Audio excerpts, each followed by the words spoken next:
On a spacious office desk, there is a purple book with a delicately decorated cover. The sunlight shone through the window, making the appearance of this book clearer. At this moment, a hand wearing black gloves touched the book and caressed it. Subsequently, the voice of an unfamiliar man rang out in this room. There was once a great philosopher who said a sentence: "All death is the beginning of new life." It seems quite reasonable now that I think about it. This unfamiliar man is currently in a luxurious room. He sat on a spacious chair with his coat behind it. He picked up the purple book from his desk and introduced himself. "My name is Moen, and my full name is Moen Campbell. This is my current name." At that moment, the sunlight outside the window revealed the appearance of the man named Moen. He had blonde hair and a pair of blue eyes. He held his chin in his right hand and held the book in his left hand, moving gracefully like a beautiful boy. Moen went on to describe the special nature of his identity. "That's right, I'm a traveler, and my way of traveling is..." To explain why Moen became a blonde and beautiful young man, it has to start with an unexpected event in his past life. At dusk, a mischievous little cat ran onto a big road. Just as the kitten was happily playing on the road, a big red lorry was about to drive by. A girl wearing a school uniform saw this scene and immediately rushed out from the side of the road and pounced on the kitten. Moon's voice rang out. "My way of traveling is still classic and outdated." After saving the kitten, the girl held it in her arms. However, the dump truck is already heading towards the girl and the kitten. The girl tightly hugged the kitten, knelt on the ground, and looked at the large truck in front of her in shock, already at a loss. However, the protagonist in this scene is a girl. What is the connection between this and Moen? Halfway through the story, Moen suddenly popped out of the frame. He tilted his head and looked ahead, as if wondering if the audience had any questions about the scene description above. Why is the person above a girl? No, brother. Returning to the scene just now, the driver of the dump truck noticed that someone had not had time to escape, so he suddenly turned the steering wheel to avoid them. However, unfortunately, the dump truck crashed into a dirt wall next to the road. And because of this violent impact, the big lorry has burst into flames and surrounded the whole lorry. In the truck that was engulfed in flames, the driver's head was bleeding profusely due to severe injuries. Obviously, he had lost consciousness and leaned against the steering wheel. His body was also surrounded by flames. That's right, this male with yellow hair and wearing blue work clothes is Moon's past life. This is me, the truck driver who drifted and slammed himself into a wall to create death to avoid saving a little cat girl, is me. In this way, the soul of Moon's past life crossed from the real world into a world of light novel. So, I arrived at a world of light novels that I had been reading before my death. A magical world made up of sword and magic. The continent of Matthias. There is a very magnificent castle in front of us now. This castle is magnificent, and the decoration is very gorgeous. It belongs to the Duke of Campbell. Unlike the middle-aged corporate slave who worked tirelessly every day to make a living in my past life, I am now the only son of the 4 dukes of the empire. The Lionheart King, Grand Duke Campbell. In the castle, a blonde woman in a black halter nightgown happily hugged Moon tightly in her arms and kept stroking his head with her hand. Moon was a bit overwhelmed by the impact of her twin peaks, but was not in a position to struggle out of her embrace. A man stood silently behind them, watching their interaction with kindly eyes. The Duke and Duchess, who are considered to be of high status in this world, are my parents who love me so much. This is a brief introduction to Moon's family background. Next, Moon will introduce one by one the partners he has met. The third princess of the Empire, known as the Pure White Girl, and the future Queen of Ice. The third princess of the Empire mentioned by Moon is named Cecilia Leopold. She has long white hair and a pair of blue eyes.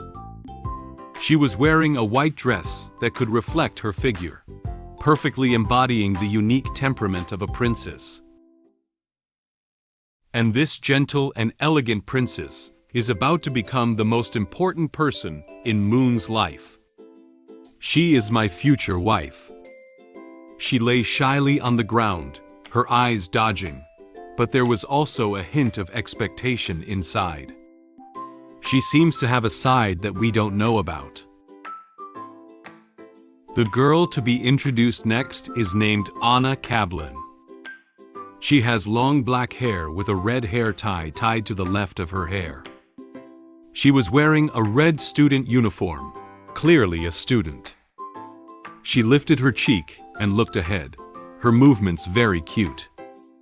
Known as the Black Witch of Santa Maria, she is a super beautiful girl who also serves as the president and librarian of the Ancient Potion Society.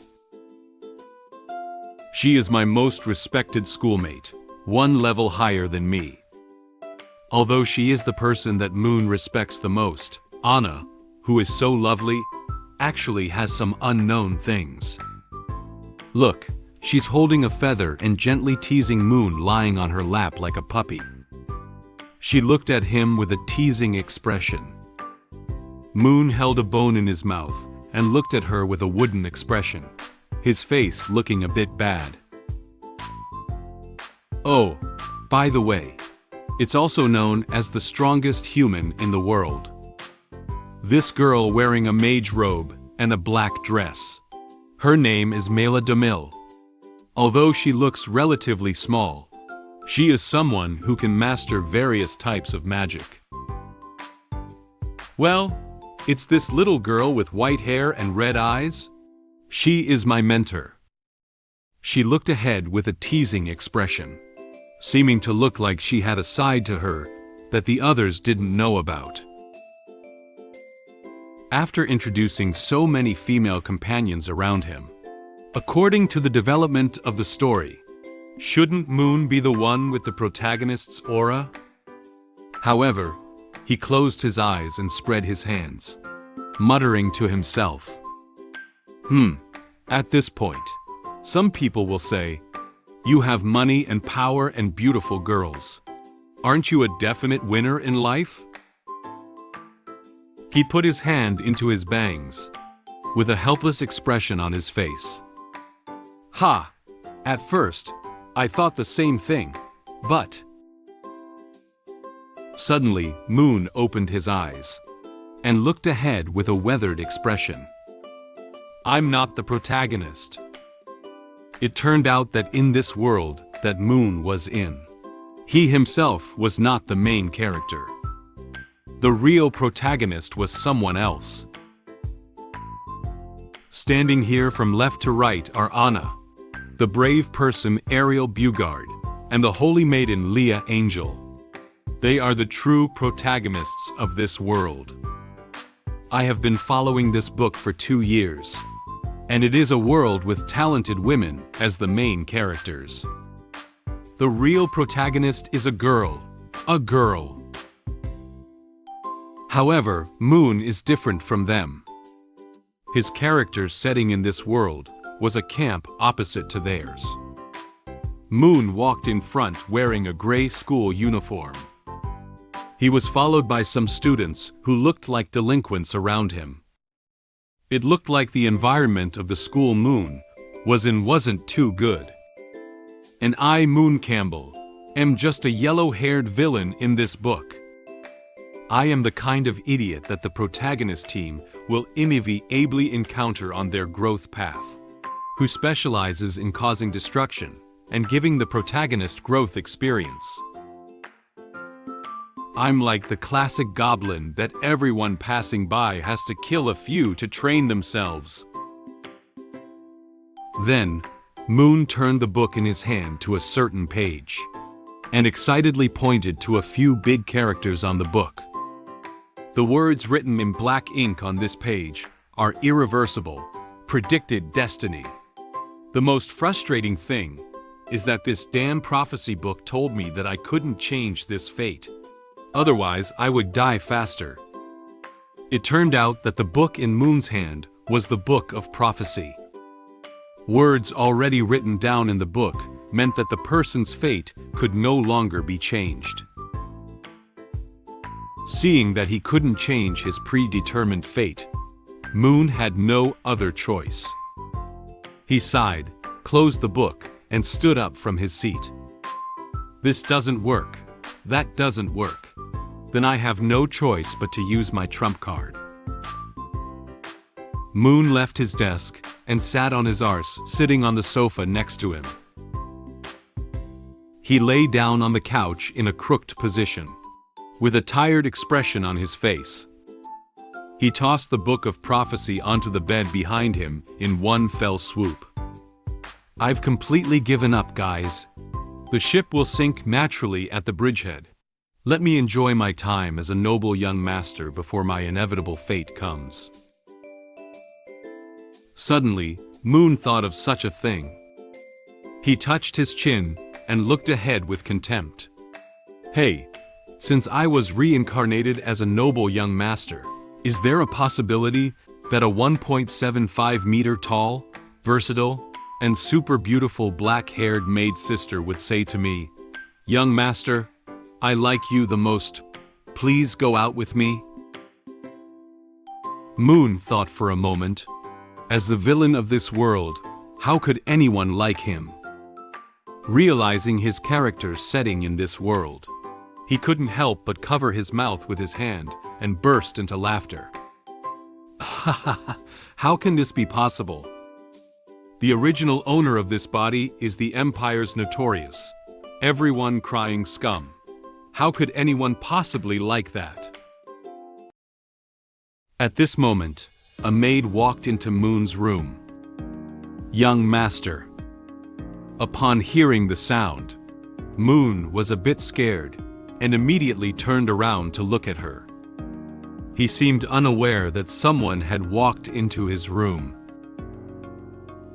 The woman wearing a maid outfit that reflects her figure is named An. She looked at Moon and said to him seriously, "And likes young master." Moon seemed somewhat surprised by Anne's words. He closed his eyes and lightly tapped his forehead with his hand, as if trying to conceal his embarrassment. Ah, really? He doesn't know if anyone really likes him. He whispered in his heart. I didn't expect someone to really like me. Suddenly, Anne activated his own magic. She lifted her hand forward. The red energy emanating from the surroundings enveloped her body.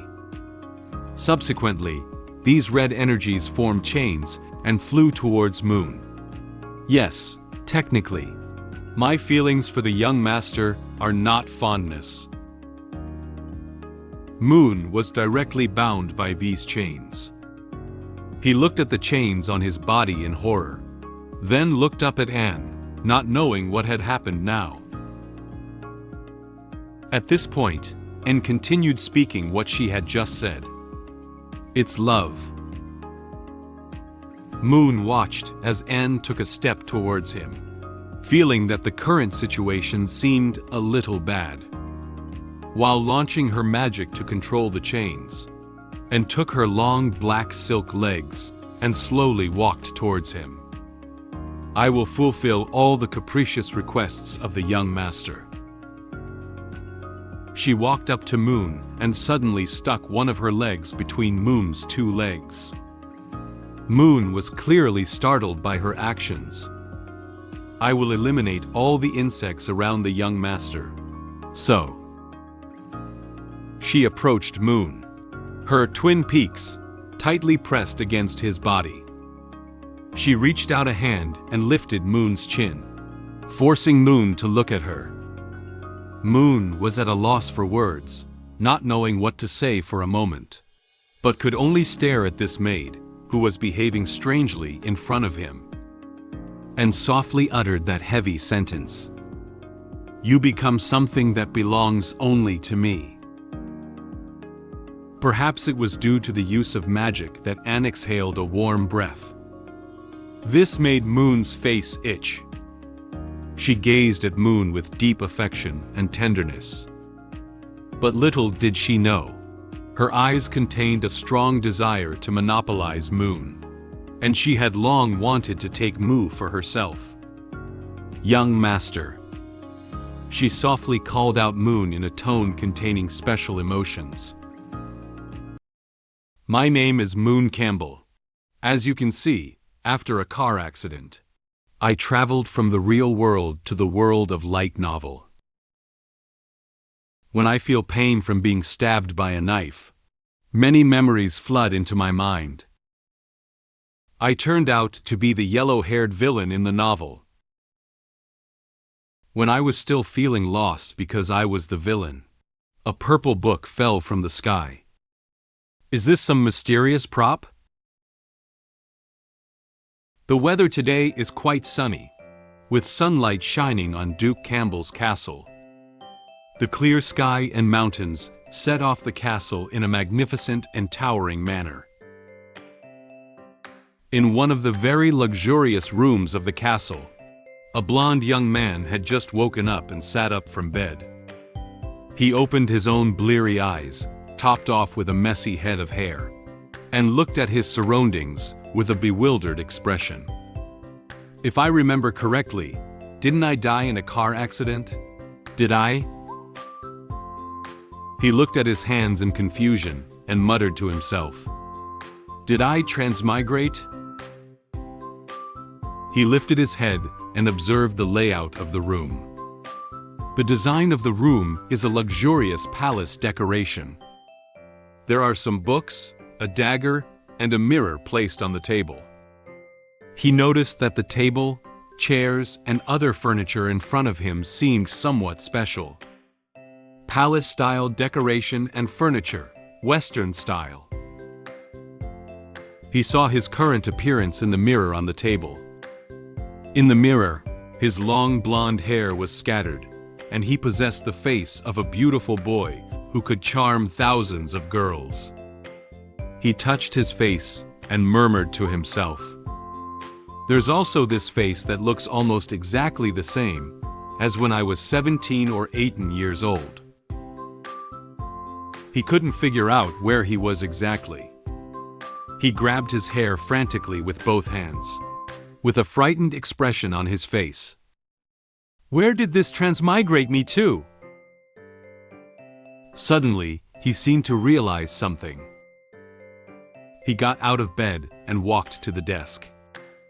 He propped up the seat with one hand and placed the other on his chin, repeatedly looking at himself in the mirror on the desk in front of him. "Take another look. Hey, I was really handsome when I was young.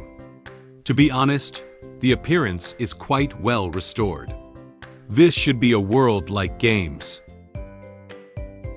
At this moment, he suddenly froze and his eyes became serious. "Wait!" He held his chin with one hand and looked up, carefully considering the current situation. Being transmigrated into an alien world because I was hit by a truck. Isn't this just a fantasy in my mind as a middle-aged homebody before I die? He stood in front of the table and picked up the red dagger on the table. He stared at the dagger while thinking about how to confirm his current situation. This needs to be confirmed. Only the sound of a knife cutting through the skin was heard, followed by a line of blood flying out. The sunlight from the window shone right through, illuminating the line of blood even more clearly. He just cut his finger with a knife. The blood and fingers instantly spurted out. He held a knife in one hand and looked expressionlessly at the blood flying out of his fingers. I merely made a shallow cut on my finger. This knife. It's too sharp. It hurts so much. It's true. I have truly transmigrated another world. After feeling the real pain, he covered his hands and rolled back and forth on the bed in pain, occasionally licking the blood that flew out with his mouth. Suddenly he felt his soul trembling. He who was rolling around instantly froze in place. It was as if something was pouring into his brain. In his memory, he was wearing tattered clothes and leaning against the wall, while the girl walking past in front of him was the protagonist of this world. A strange voice suddenly sounded. Moen Campbell blasphemed the royal family, stripped him of his noble status, and demoted him to commoners. His crime is unforgivable, and he is sentenced to exile. The scene changed, and he became a beggar on the street. He was disheveled and wearing his tattered clothes. He leaned helplessly against the dirty wall, surrounded by scattered bottles of wine and garbage. He even lost one hand and one leg, looking very down and out. Moen Campbell shall never enter the territory of the Empire. Violators will be killed without mercy. After these memories were played back in his mind, he felt his mind go groggy. There is too much information for him to accept all at once. He leaned against the bed, tilted his head back, and kept panting heavily. He covered his head with his hand and muttered to himself, "Huh. I can't believe it." At first, I thought the name was just a coincidence, but I didn't expect. After slowing down from the uncomfortable feeling, his expression became grave and his eyes looked straight ahead. He suddenly recalled the name and backstory of the original owner of this current body, and couldn't help but sigh. I actually reincarnate into this guy's body. That retarded, brain-dead dude. The yellow-haired villain who wasn't even an elite monster. The name of this person popped into his mind. That's right. He was reincarnated into this villain named Moen Campbell. Moen recalled his past life. He remembered the light novel he would stay up late every night, with heavy dark circles under his eyes, huddled in bed reading light novels on his mobile phone. The Strongest and Most Gifted Girl in History is the most popular light novel of the year in the world before I was reborn, and also one of the few works I read every day. The book roughly tells the story of the protagonist, who is the illegitimate daughter of a fallen aristocrat, upgrading and killing various enemies along the way, and rising to become a great hero who saves the world. The person sitting in the chair now, with a very provocative expression, is the villain of this novel, Moen Campbell. Moen Campbell is a brainless, yellow-haired villain in the early part of the book. He used his family power to oppress the protagonist, constantly sending people to murder the female lead and help the protagonist team upgrade. In the end, his plot shattered, and he even involved his own parents, ending up with a broken family. If I remember correctly, there is no plot about him in this book after more than 20 chapters. Moen recalled all the bad things he had done and his tragic ending, and couldn't help but feel deeply affected. He buried his head in his knees and covered his head with both hands. Such a person doesn't want to be a good young master, but has to be a fool who gets in the way of the protagonist. That's me. Moen felt especially helpless when he realized that he had been reborn as the villain that everyone in this world was crying out for. He held his head and had a look of wanting to cry on his face.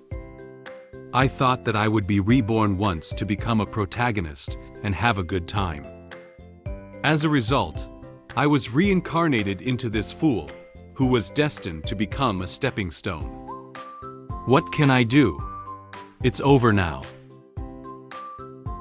While Moen was still in a state of anxiety over the fact that he was the villain, a knock suddenly came from outside the door. A maid knocked on the door of his room. Noticing that someone was about to enter the room, Moen hurriedly wiped the tears on his face with his sleeve so as not to let others notice his current appearance. After adjusting his emotions, he spoke towards the door. Come in. The door to the room was opened, and a very pretty maid came in with a small suitcase and a graceful step. She is the maid of Duke Campbell's mansion. Her name is Anne, and stood in front of Moen and greeted him first. Young master. When Anne first came in, Moen didn't think of her name for a moment. He stammered out the name of the person that happened to pop into his head. Oh, you're Anne. What's up? And held up the small box in his hand and showed it to him. Young master's formal attire for tomorrow's banquet has been delivered. Madam asks me to bring it to you for a try. Moen sat on the bed, scratching his head and awkwardly replying to Anne's words. He doesn't want others to know that the current Moen is no longer the same as before. Okay, I know. Put it over there. At this moment, Anne frowned slightly. She stared at Moen as if sensing something unusual about him. She leaned down slightly and noticed bloodstains on Moon's fingers. She asked him softly, "Young master, are you injured?" Moen lifted his hand and looked at it, only to find that his fingers were still bleeding. He smiled lightly and replied to Anne's question. "Yes, I accidentally broke my skin just now. It's okay. Do you have any medication to stop the bleeding or a band-aid?" Band-aid? Apparently, Anne didn't know what exactly was the band-aid that Moen was talking about. There didn't seem to be such a thing in this world. Anne knelt on one knee in front of Moen and pulled his injured hand, as if preparing to do something. Anne doesn't know what the young master is saying, but if it's just about stopping bleeding, I can still do it. Moen looked at her with some confusion. He thought Anne was going to use healing magic to stop his bleeding. Oh, Anne, you know how to treat.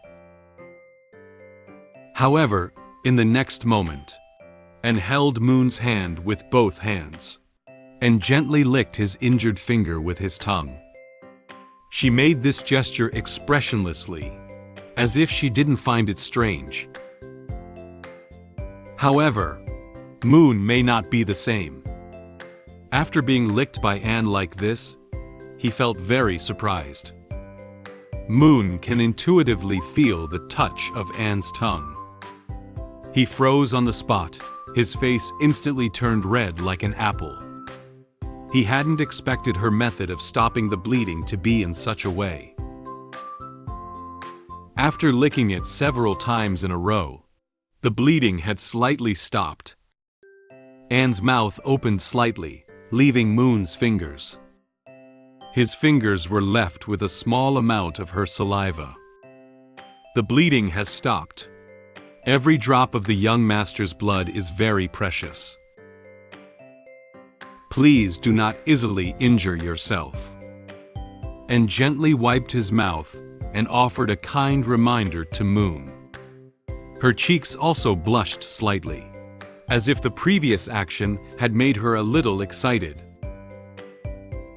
Moen had a reddened face and eyes wide open, still not having eased up from what he'd just been through.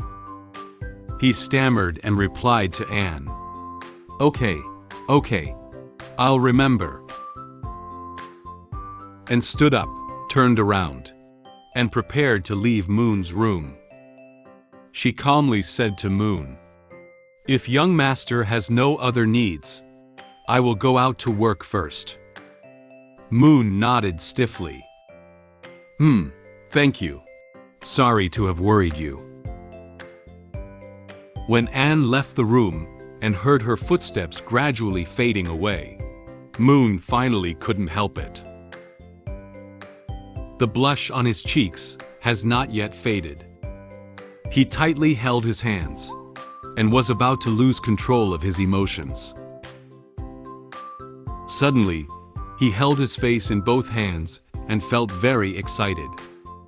"Oh my God, she is too cute." He excitedly rolled on the bed while recalling what Anne had done to him just now. He has never received such treatment before. Black-haired and gentle maid sister, just now she's so cute. While Moen was still excited about what had just happened in the room, and outside the door did not notice the sound in the room.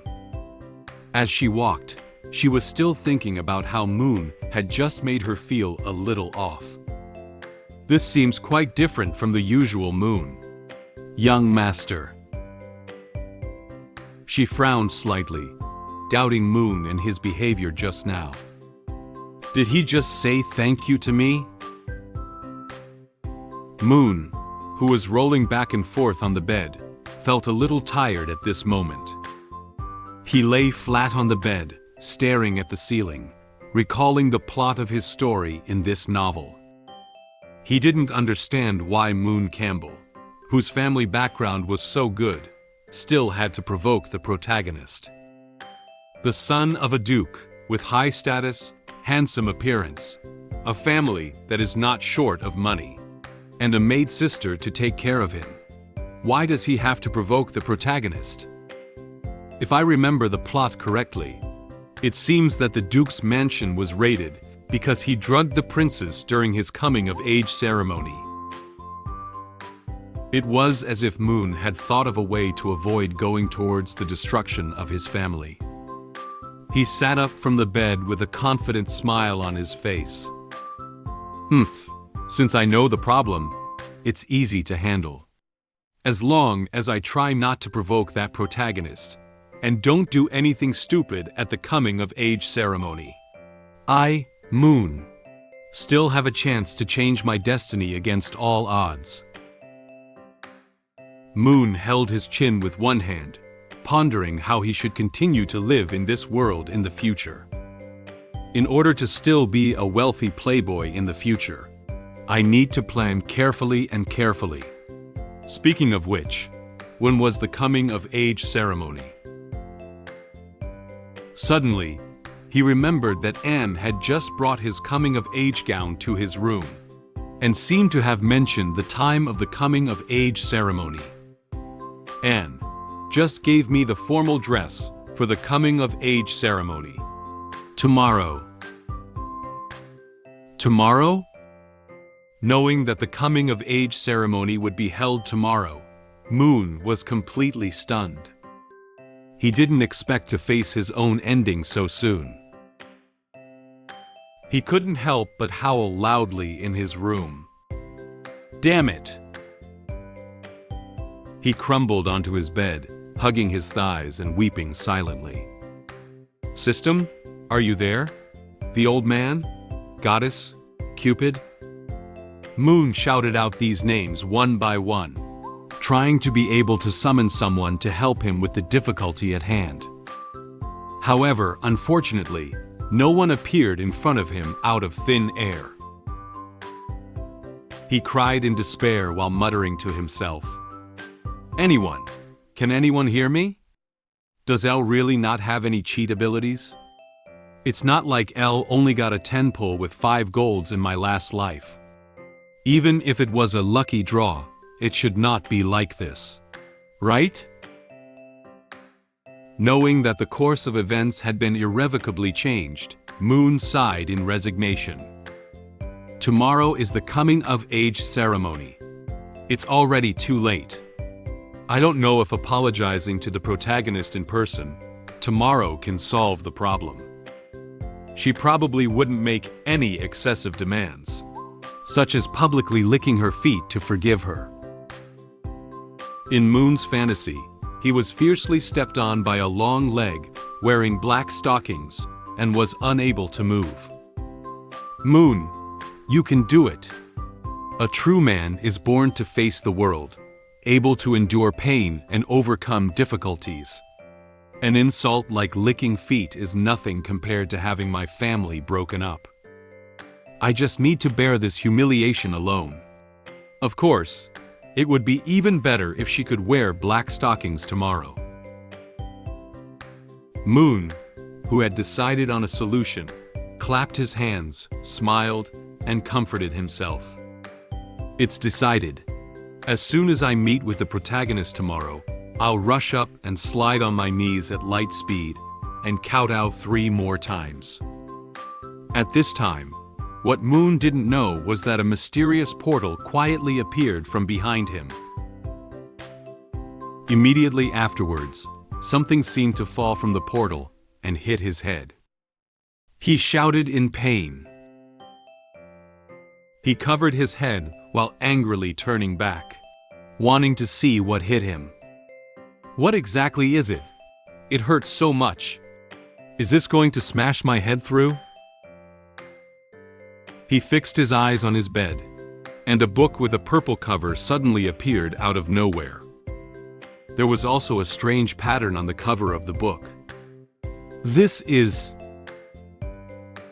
Moon walked towards the bed and reached out a trembling hand to pick up the book. Could it be? Could it be? He was elated, feeling like it was what he had hoped would come to him. My cheat ability has arrived. A mysterious book that fell from the sky made me think there was still a chance to change my fate. But the book made me dizzy, and then I found myself in an unknown place. The mysterious woman, who suddenly appeared, flew several silver knives towards me, which scared me and immediately woke me up. Who exactly is she? Was it just a dream that foresaw my ending? In order to prevent myself from heading towards a bad ending, I have decided to start looking for ways to avoid it and strive to survive in this world. Moon trembled as he picked up the purple book from the bed. He carefully held it with both hands, as if he had obtained a treasure. Ah, it seems. He clung to the book as if he had grabbed a lifesaver. He cried tears of joy while hugging the book, thinking that this was something brought to him by God that could change his fate. God still hasn't given up on me. Although I'm a loser boy destined to be cannon fodder, having cheat ability is different. Before the blood on his head could be wiped off, Moon was already sitting on the bed, flipping open the book with excitement. He couldn't wait to see what methods were recorded inside that could change his destiny. He confidently said to himself, "From now on, I will change the original ending and change my destiny against all odds. As the saying goes, my fate is up to me." After turning the book over to one of the pages, Moon was suddenly dumbfounded. He stared blankly at the book, staring his eyes wide open, then blinked again, as if he couldn't believe that he had misread it. He thought his reading direction was not quite right, so he changed the direction of the book and read it again. However, he still found it very strange. He flipped the book back a few pages, wanting to take a look at the rest of the content. As it turned out, the content after the book was no different from what he had just seen. Moen found that there was actually no content in this book at all. This is a blank book. Moen looked at this book without any words and was very surprised. Wait, what is it? Is this a book without words? Does that mean I need to activate it in some special way? While placing the fingers of one hand on the bridge of his nose, Moen thought hard about what method the book needed to use to display the words. According to this Western European world setting, coincidentally, his fingers touched the blood flowing down from his head. Moen did not notice the direction of his blood flow. His fingers moved gently, and some blood flowed down his cheeks towards his chin. A few drops of blood dripped from his chin. Blood dripped onto one page of the book placed on Moon's leg. The pages quickly sucked the blood into the book, and then suddenly emitted black-purple energy from the book. At this moment, Moen realized that something was wrong. He lowered his head and looked at the book, noticing that it emitted a strange light, and the black-purple energy emanating from it surrounded him. The book suddenly floated out of his hand and flipped frantically in front of him. The sound of flipping through books echoed throughout the room, making him increasingly feel that something was wrong. During the process of flipping pages, a black-purple vortex gradually formed in the center of the book, followed by a huge suction force attempting to suck Moen into the book. Moen had no idea what happened. He looked at the strange book in front of him in surprise and cursed loudly. "Damn it! What's going on?" The book frantically flipped through pages while absorbing the blood that had flowed down Moon's head. "My blood." He crossed his hands in front of him to block it, and tried to lean back to prevent himself from being sucked in. However, the suction force is too strong, and Moon's hair is about to be sucked in. He looked at the current uncontrollable situation and felt somewhat helpless. Soon, due to the large amount of blood absorbed by the book, Moen felt unusually weak. His eyes were almost closed, and the scene in front of him gradually blurred. He could only see his own blood flying past his eyes and dripping into the book. After a while, he closed his eyes and lost consciousness. Unsure of what had happened, Moen seemed to have been transported by the book to an unknown place. His hands were secured to a wooden board, and there were many bruises and cuts on his hands. His feet were also fixed on the wooden board, covered in many bruises and scars. Take another look at the front of Moen. He was stripped of all his clothes and had a collar and chain around his neck. Not only the face, but even the body was covered with many red wounds. These terrible scars and bruises are so numerous that he seems to have been abused. His body was trembling, apparently due to a physical reaction caused by excessive pain. Moen woke up from a coma. He slowly opened his eyes. He looked around in a daze and realized he was in a place he didn't know. It was pitch black around him, and he couldn't see anything clearly. Where is this? Suddenly, the voice of an unfamiliar woman sounded somewhere. Oh! This mysterious woman appeared from nowhere and suddenly approached Moen. She looked at him with a very frightening expression on her face. She opened her red eyes wide, as if trying to reflect everything about Moen in her eyes. You finally woke up. I've been waiting for you for a long time." Moen was startled by her sudden appearance. He looked in surprise at the unfamiliar woman in front of him, who couldn't see her exact appearance. "Who are you?" Then, Moen realized that his entire body was bound by chains, and he couldn't move. He tried to break free of these chains, but found that whenever he moved, he pulled at the wounds on his body. He was in so much pain that his whole body was trembling. Ah, it hurt so much. The strange woman stood next to him, with no intention of trying to free him from the chains. She said to him in a relaxed tone, "Pain is inevitable. It's all to make you remember." She extended a finger and gently brushed it across Moon's abdomen, then across Moon's chest. This made him feel very uncomfortable. Her fingers touched the scars on his body, causing him to tremble in pain. "You don't know how heartbroken I am at this moment. You shouldn't be like this. How evil, how cruel, and how selfish you are." Moen wanted to refute her, but had to give up because the wound was aching faintly. He could only close his eyes, bite his teeth, and try to endure. You should bring pain to others instead of tolerance, and make everyone hate you. Only then can you belong to me alone. But you have changed. You have changed your heart. Changing your heart is not acceptable." She propped her hand on her cheek. Her red eyes looked like they were radiating a ghastly red light. She stared at Moen with eyes like she was staring at prey.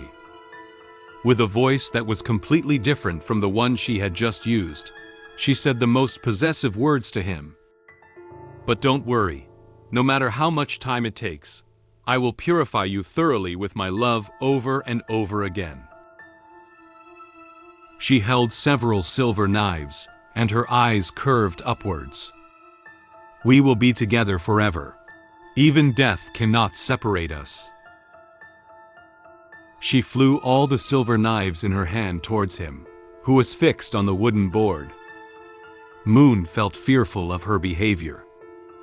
He opened his eyes wide, looking at the silver knives that were about to stab him with a frightened expression, and couldn't help but shout out loudly, "No, no, no!" Startled, Moen suddenly opened his eyes and immediately struggled to sit up from the bed. He observed the surrounding environment and found himself still in his room. He was panting heavily, with sweat all over his face.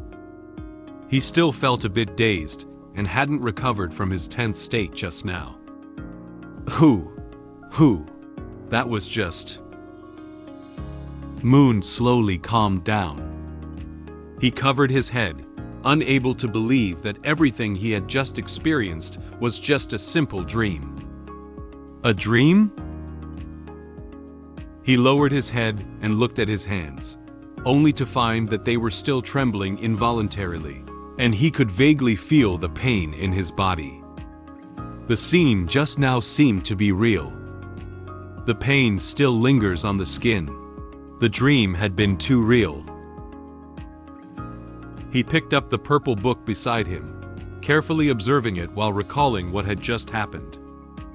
Before I fainted, I remember this strange book flipping through pages frantically and sucking away a lot of my blood. If it is really the precognitive dream brought by this book, was the tragic ending caused by something I did wrong? He opened the book, trying to find clues about what had just happened. As soon as he opened the book, he suddenly froze. The Book of Prophecy emits black-purple energy outward. The page that didn't have any content written earlier suddenly displays a few lines of red text. However, some of these lines of words were so blurred that it was impossible to see the prototypes of the words clearly, and only a few words were visible. The words that can be read clearly are do not, change, for, and fate. Before Moen could figure out what the other words on the page were writing, the book of prophecy turned into a black light and entered his forehead. However, without having to read the remaining words clearly, Moen could roughly infer the meaning that these few lines wanted to convey to him. He touched his forehead, furrowed his brow gently, feeling somewhat distressed about his current situation. Is this a warning to me not to change the original plot? Otherwise, I will have that kind of ending. But why? Wouldn't that end badly? At this moment, it was already dusk, and the sun was about to set. The sunlight of the setting sun shone into his room, and the gentle breeze outside the window blew the curtains gently. Moen walked to the window, and a gentle breeze blew his hair. He looked out the window at the sunset and muttered to himself. So in the end, all my ideas were just wishful thinking. In order to survive, I can only choose to actively move towards destruction. He leaned his chin with one hand and fell into thought. Suddenly, he came up with a good idea based on the ending of Moen Campbell in the novel. Wait a minute. Actually thinking about it, the ending of him in the original book doesn't seem so bad. At least he was still alive in the end. That useless young master lacks the ability to make a living, and can only become a beggar after being exiled. But I am different. Having figured out the differences between him and the original Moen Campbell, Moen gained courage once again. He confidently lowered his head and watched as he clenched his fists, as if he had regained the drive to move forward. I am a battle-hardened working professional, forged through the relentless trials of the modern 996 and 007 work culture. Anyway, the subsequent plot of the novel doesn't mention what happened to Moen Campbell in the end. In that case, after being exiled, I can start from scratch in another country with the wisdom of modern people. The setting sun outside the window reflected on his body. He stood in front of the window, facing the fiery red sunset, and revealed a confident smile. The so-called aristocratic status was nothing to hold on to at all. It was nothing more than a privileged class obtained by squeezing the working people. As a genuine socialist proletarian warrior, I can still make a living in this world with my hands and knowledge. After a while, it was time for dinner. Moen changed his clothes and walked towards the dining room to eat. He gulped down the steak in front of him. He took a sip of the glass of wine held in his left hand and ate a piece of steak from the fork in his right hand. He enjoyed these delicious foods that he had never been able to eat in his past life, and temporarily put aside what he had just said in the room.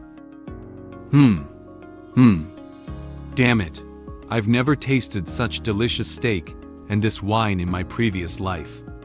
This wicked privileged class is so delicious. There are not only steaks and wine on the dining table, but also other delicious dishes and desserts. In his past life, he had never been able to eat so well. Moen ate these delicious foods and felt like he was in heaven. He covered his cheeks, enjoying these delicacies with a look of intoxication. The elegant and mature woman sitting next to Moen is the Princess of Campbell, Noyce Campbell, who is Moen's mother. She noticed that her son's mood today was a bit different from before, so she put down the knife and fork in her hand and asked him with a smile, "What's going on here? Moen seems very happy today." Haha, he must be looking forward to tomorrow's coming-of-age banquet.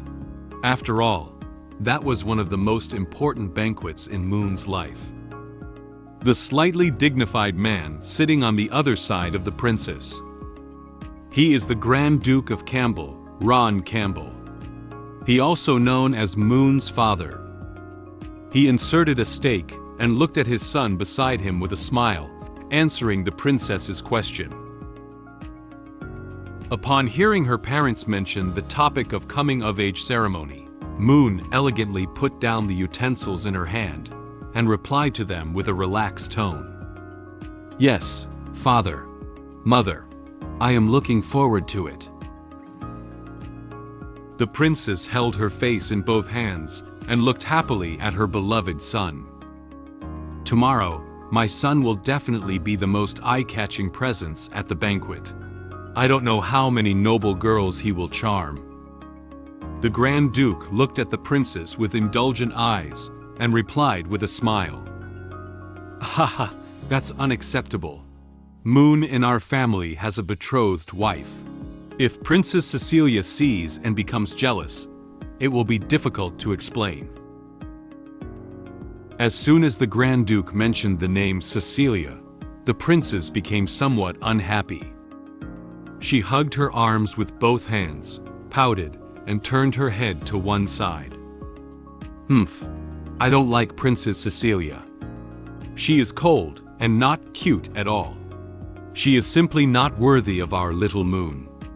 The Grand Duke comforted her and explained to her. "You can't say that. If even Princess Cecilia is not worthy of him, then no one is worthy."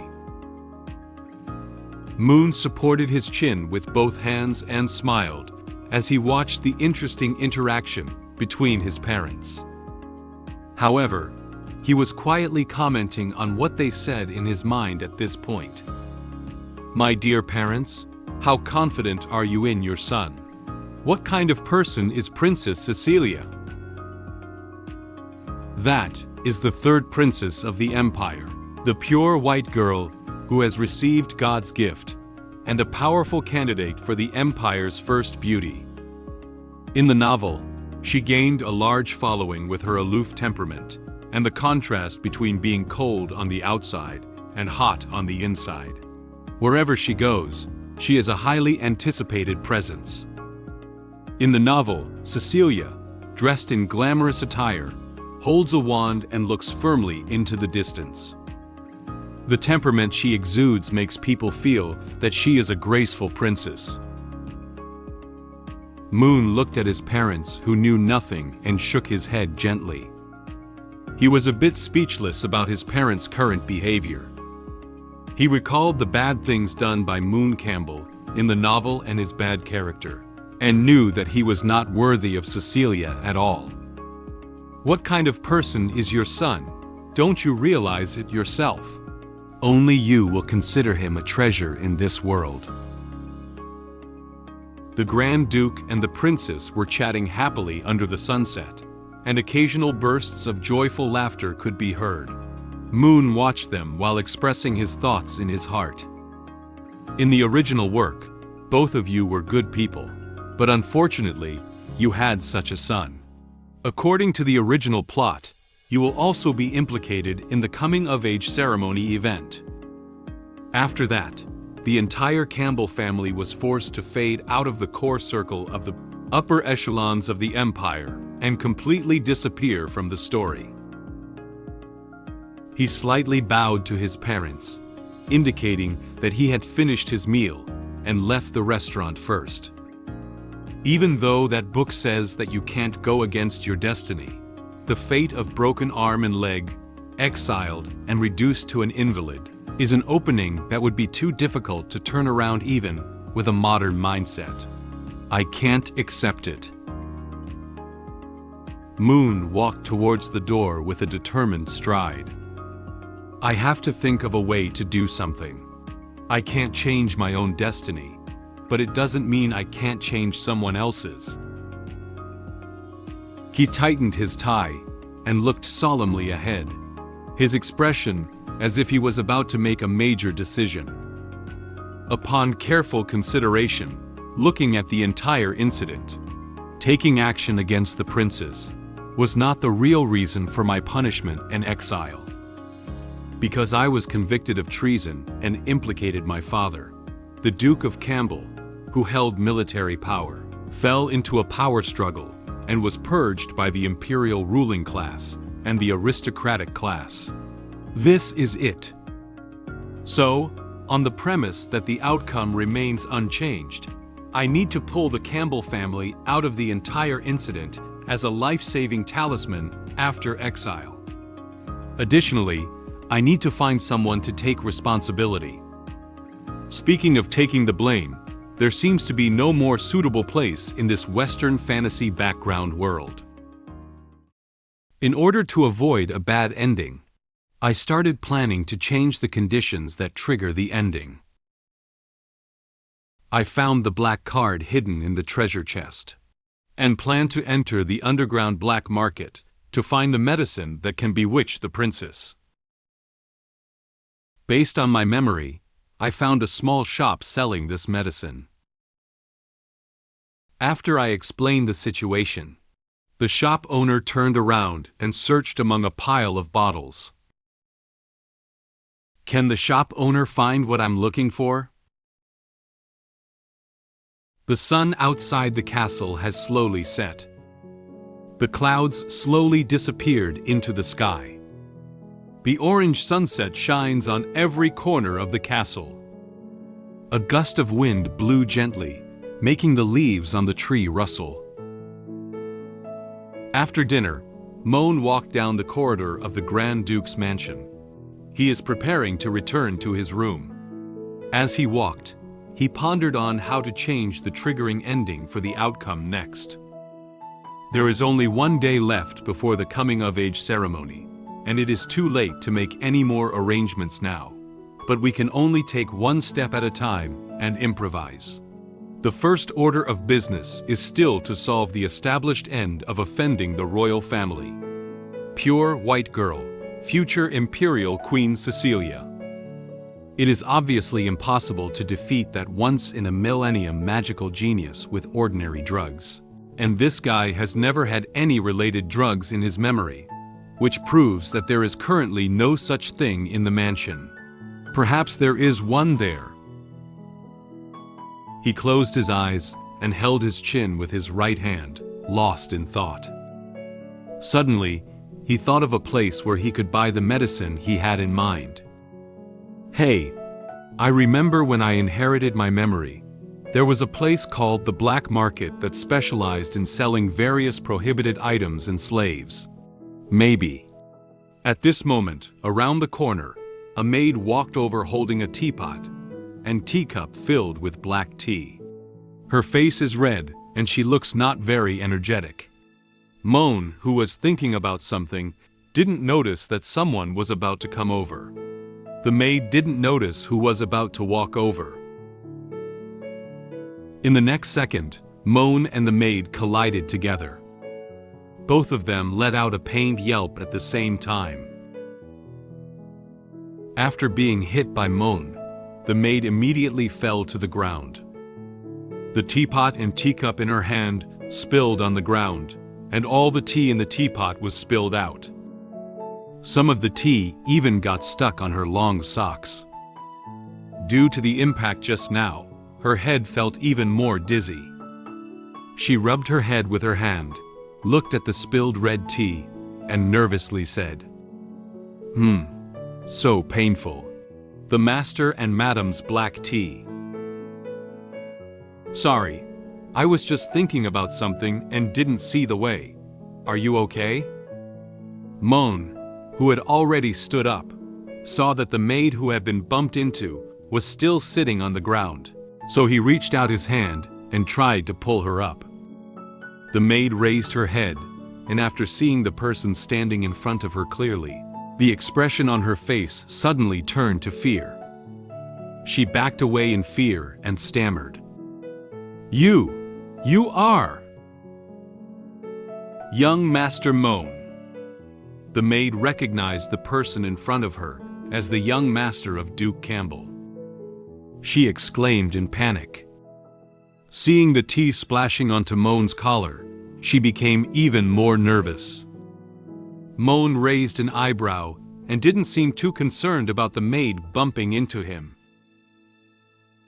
The maid hurriedly took out a handkerchief to wipe his collar, wanting to remove the stains. She nervously said to him, "Young master, I'm sorry. I'll help you now."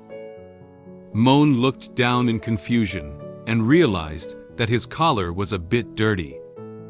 He raised his hands, intending to give the maid some space to easily wipe his collar. He was surprised by the maid's nervous mood. However, the white collar was getting dirtier as she wiped it, and the traces of tea were getting bigger and bigger. Seeing the dirty collar unable to be wiped clean, the maid panicked. She cried nervously, "It's ruined." She turned her back to Moen, quickly hugged her head with both hands, and crouched down. She felt like she had committed a heinous act. "Young master, I'm sorry. I really didn't mean to. Please don't hit me, don't strip me naked, and throw me on the street. I will definitely not do it again next time. Ah, young master, spare my life."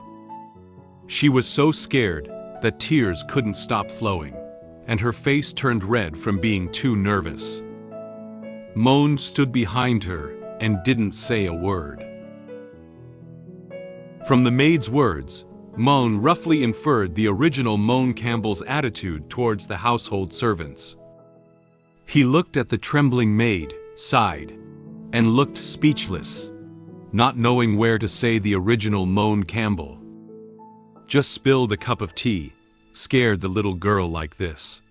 How bad is the impression of the original Moen Campbell in the eyes of others? Moen leaned slightly down and reached out to support the maid's arm, wanting to help her up. He said softly to her, with a gentle expression, "Okay, it's just a small issue. I won't punish you. Get up." The maid turned her head slightly and found that Moen not only did not punish her, but also took the initiative to pull her up. She looked at him with teary eyes, somewhat puzzled. At this moment, Moen, who touched the maid's arm, felt that her body temperature was slightly higher than that of ordinary people. He asked her with a caring tone, "Speaking of which, are you okay? Your body is so hot." Then, the maid felt a pulling force pulling her over. She opened her eyes wide. Moen held the back of the maid's head and pulled her into his arms. He pressed his neck against the maid's forehead, testing her temperature, and found that it was indeed very high. "Sure enough, your body is so hot. Don't you even know that you have a fever? Your forehead is so hot that you can cook eggs. Why don't you go rest? Young master." The maid raised her head and looked at him nervously. She didn't know why Moen did this to her. She was flushed and couldn't tell if she was now blushing, because of the fever or because of Moen's behavior. Because tomorrow is the young master's coming-of-age banquet, and there is currently a shortage of manpower in the household. So, Moen's voice sounded above her head. "Even so, you can't work while sick." Just as he released the maid in his arms, Anne walked over from the other end of the corridor. She saw Moen standing with a maid and expressed confusion about it. "Young master?" Moen and the maid turned their heads together and noticed Anne walking towards them. "Ah, Anne, you came just in time. Arrange for her." He suddenly remembered that he hadn't asked the name of the maid in front of him yet. He supported her shoulder and asked her with a smile on his face, "By the way, what's your name?" The maid looked up blankly at Moen and whispered her name. "Young master. My name is Noel." Moen gently patted her shoulder and said to Anne standing behind her, Arrange for Noel to rest." regarding the arrangement mentioned by Moen, and explained the current situation expressionlessly. "But young master, tomorrow night is your coming-of-age ceremony, and now every maid in the mansion has her own responsibilities. If Noel takes a break, the workload of other maids will increase significantly." Without hesitation, Moen immediately gave an answer. "Recruit people from outside. Our Grand Ducal mansion cannot afford to hire even a few people." Moen turned around and prepared to return to his room. He looked at Anne with a firm gaze. He said softly to her, "That's how it was decided. Tell the head maid to arrange for all unwell servants to rest, and for vacant staff to be recruited from outside. I don't want a large group of mentally confused patients to cause inconvenience to the guests at tomorrow's coming-of-age ceremony." And closed his eyes and bowed slightly, indicating that he had received instructions from Moen. "I understand. I will convey this command to the head maid." After Moen finished explaining the maid's affairs, he left here directly and walked back to his room.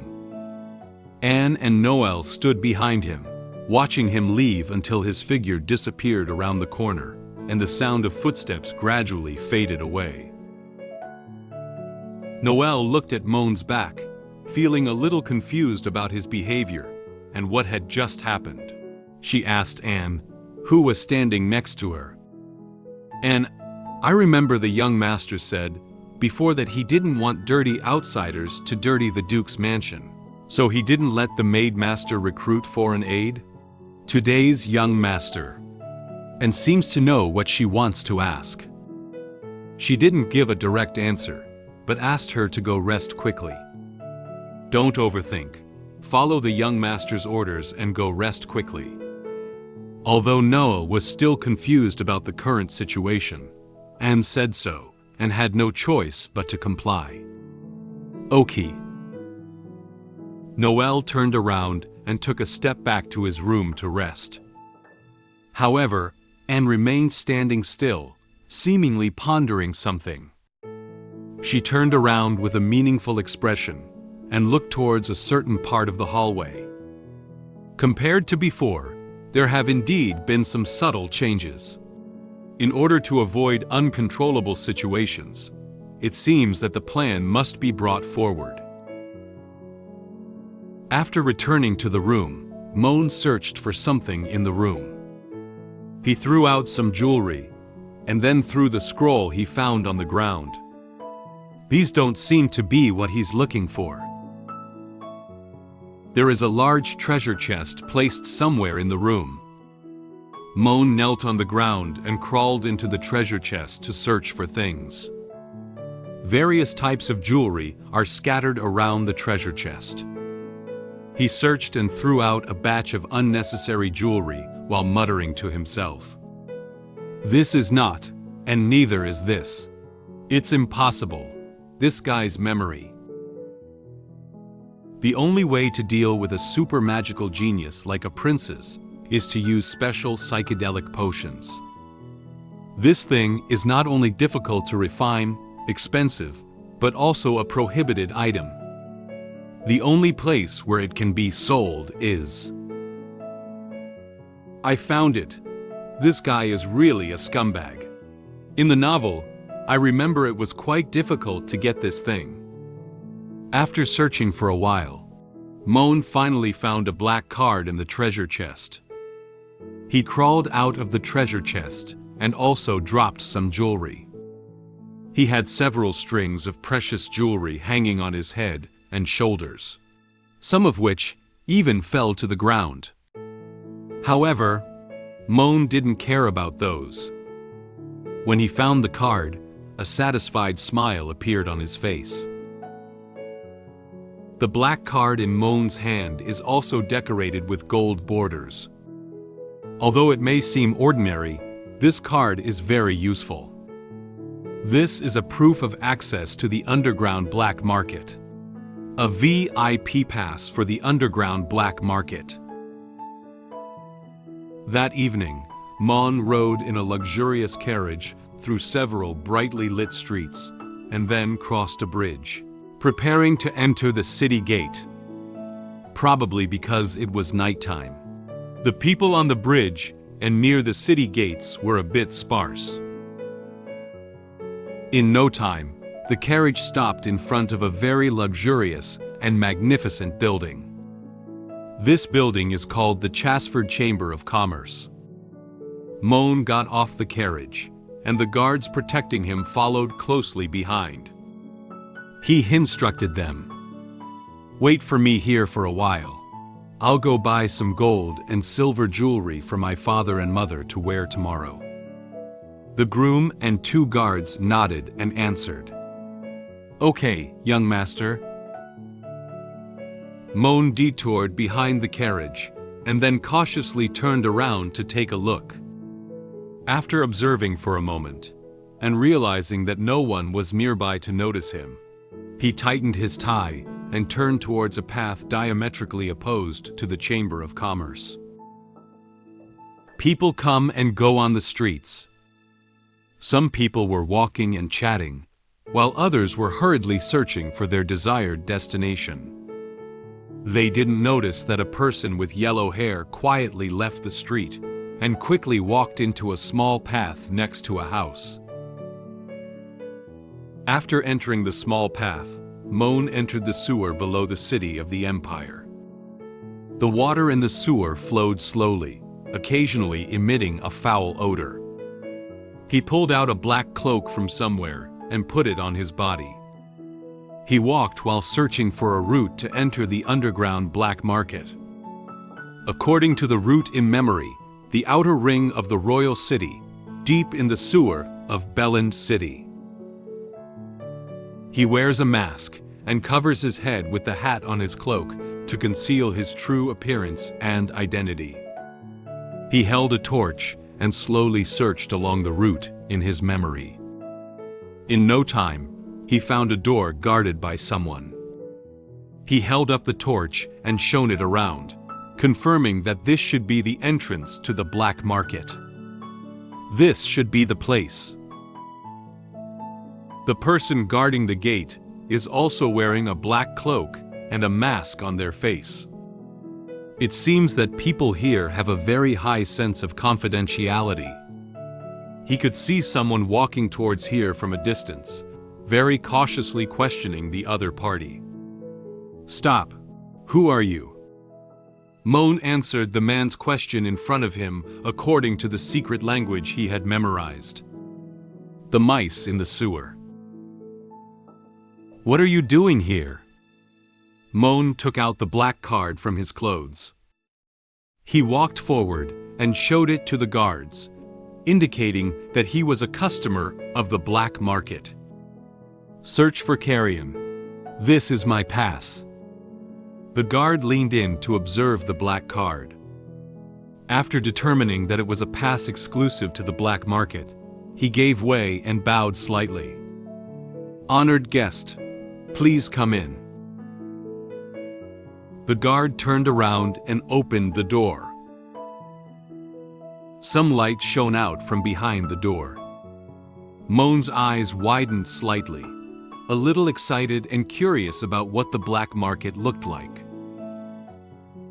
What Moen didn't expect was that there could still be such a large black market in the space of the sewer. The black market is shrouded in a dark atmosphere. Except for the shops where the lights are on, there is not much light in the entire black market. This is the underground black market of the Empire, the Leopold Underground Black Market. As Moen walked, he observed the various mysterious things placed outside by the shop owners. He saw many bottles containing magical herbs on the shelves of a shop. These bottles come in various sizes and contain medicinal herbs of different shapes. Magical herbs material. He looked at another shop again. There are many iron cages next to the shop, which contain several fierce-looking animals. Magic synthesis beast. Moen was surprised by the things sold on the black market, while muttering to himself. This truly embodies a fantastical world. If I recall correctly, this place even deals in the trade of demi-human slaves. It seems that one of the protagonist's later teammates bought it from here. Well, these are all secondary. Let's focus on the main task at hand. Moen found a small shop based on the address in his memory. He pushed the door open, and the bell on the wall made a pleasant sound, reminding the shop owner that a customer had come in. Upon hearing the sound of the bell, the shop owner immediately stood up from his seat. The shop owner is wearing a red cloak with cat ears and a mask with a cat-like mouth, making him look like a red kitten. She waved her hand and warmly welcomed the arrival of the guests. Wow! Finally a guest came to our door today. Please come in. After welcoming the guests, the shop owner sat down with her hands on her face and looked towards Moen. What does this young master want to see? Although the store is small, it doesn't lack anything. Moen won't beat around the bush either. He directly told the shop owner what he wanted. I want that kind of medicine. The shop owner had some doubts. That kind? It's the kind that is colorless and odorless, specifically designed for wizards, and immediately leaves them unconscious for several hours after taking it. The shop owner thought for a moment and then gestured okay to Moen, as if she immediately knew what medicine he was looking for. Oh, it's that kind. I understand. Wealthy people all like to play like this, right? Haha. Then, the shop owner placed an advertisement for Moen. I happen to know several good shops that sell slaves. Can I recommend them to you?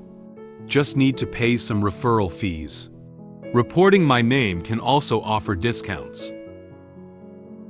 Seeing that the shop owner had been talking here for so long without intending to find what he wanted, Moen turned around and wanted to leave the store. Don't you have it here? If not, I'll leave. The shop owner found that his promotion had caused his impatience, so she quickly reached out her hand to persuade him. There is. Of course there is. Young master, please stay. This small shop has several rows of cabinets, on which there are also many unknown jars containing magical herbs. The shop owner hurriedly got up and walked towards the cabinet at the back, pointing to it and saying to Moen, "But this treasure is a scarce item. I need to look for it. Young master, please wait for me for a moment." The shopkeeper opened some bottles and jars on the cabinet, searching for the medicine that Moen wanted. Moen stood still, watching the busy movements of the shop owner, silently analyzing in his heart. This person has camouflage magic on their face, and voice has been processed by magic, making it difficult to distinguish whether male or female. However, the tone and demeanor. And this amazing figure. The shop owner searched for a while, but still couldn't find the bottle that stored that medicine. Oh no, the 2 bottles of medicine that were refined 2 days ago. I remember they were placed in this box. Where did they go? Through these, Moen roughly determined the gender of the shop owner. Female, most likely still a beautiful girl. To secure a foothold in such a murky and cutthroat environment, the shop owner's skills are probably more powerful than her figure. If I could establish a good relationship with such a person, she might be able to help me when I am exiled by the Empire in the future. Just as the shop owner was searching for the magic potion I was looking for, another mysterious customer entered the store. She also wants to buy the same magic potion as me. When I was about to pay for the potion, The mysterious customer exchanged one of the bottles with a piece of information. I was curious about the customer's information, but the expensive price proposed by the shop owner was unacceptable to me. Finally, the day of the coming-of-age ceremony arrived. Cecilia, the third princess of the empire, also arrived at the Duke's residence. Since the shopkeeper couldn't immediately remember where the potion Moen had requested was stored, and there were so many different types of potions on the shelf, she searched for a while but couldn't find it. She was worried that Moen would become impatient if he waited too long, so she turned around and informed him in advance. "Wait for me a moment, young master." Fortunately, Moen is a patient person. As long as this store has the potion he wants, he doesn't mind waiting for a long time. "It's okay, as long as you have it. I'm not in a hurry." Just as the shop owner turned around to continue searching for the magic potion, the small bell outside the shop rang again. Another customer pushed open the door and came into this store to buy something. Moen heard the sound of the bell and curiously looked towards the direction of the door. Immediately after, the mysterious customer stood next to Moen.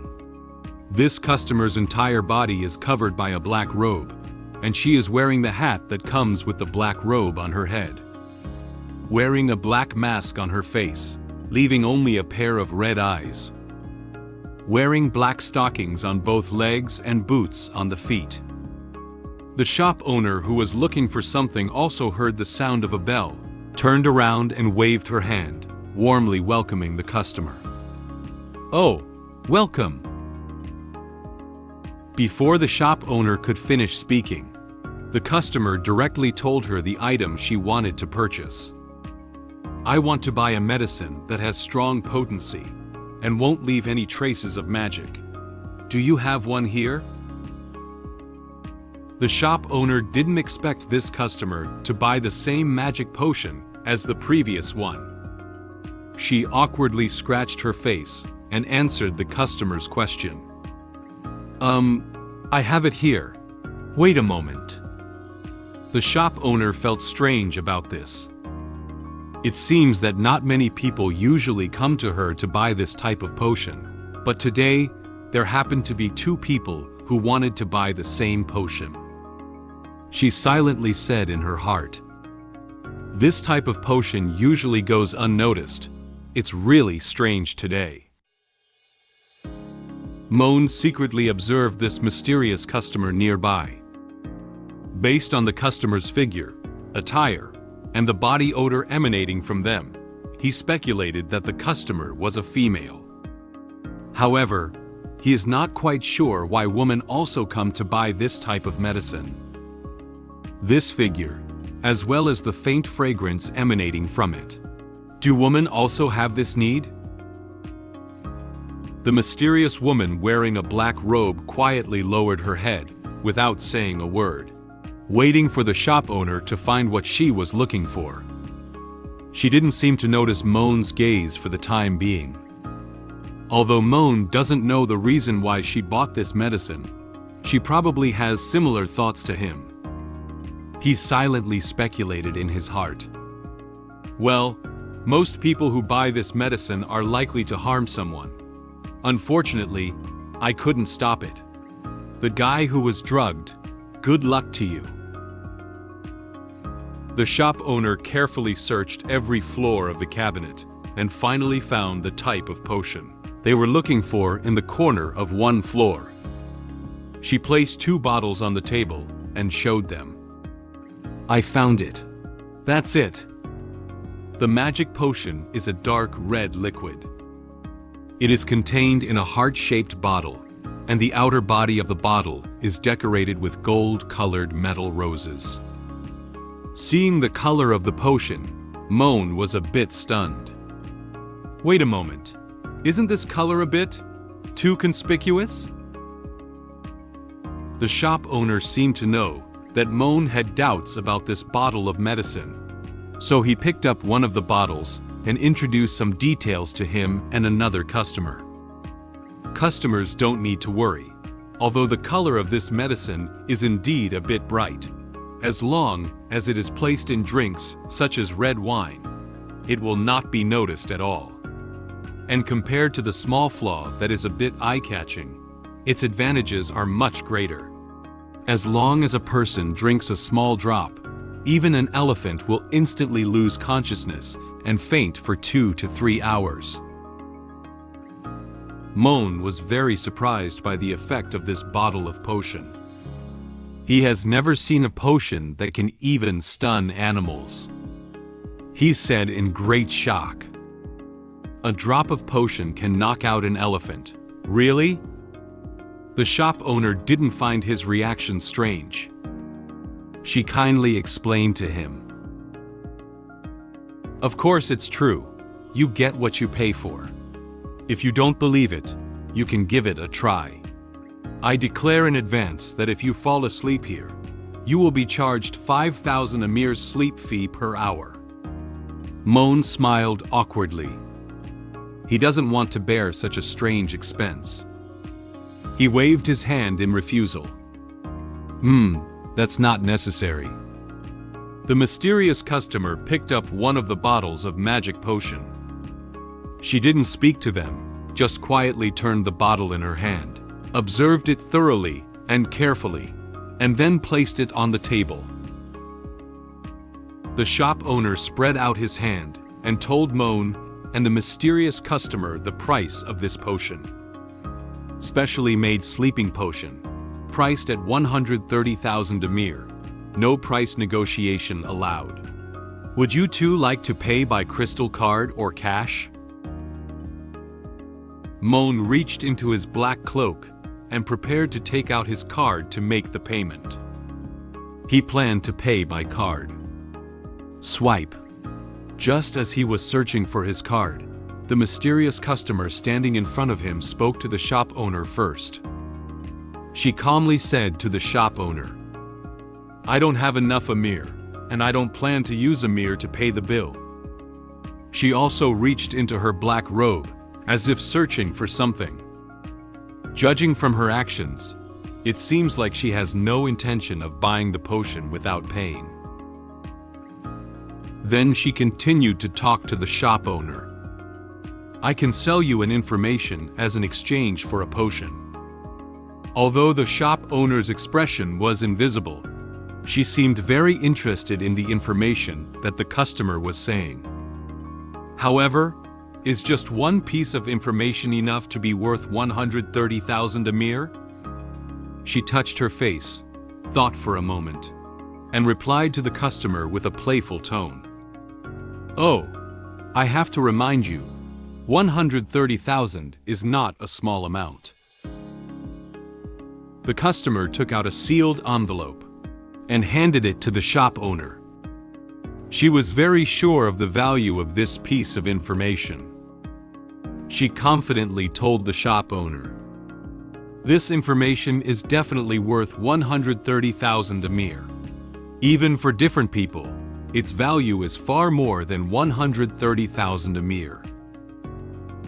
The shop owner took the envelope and took out the letter containing the information to read.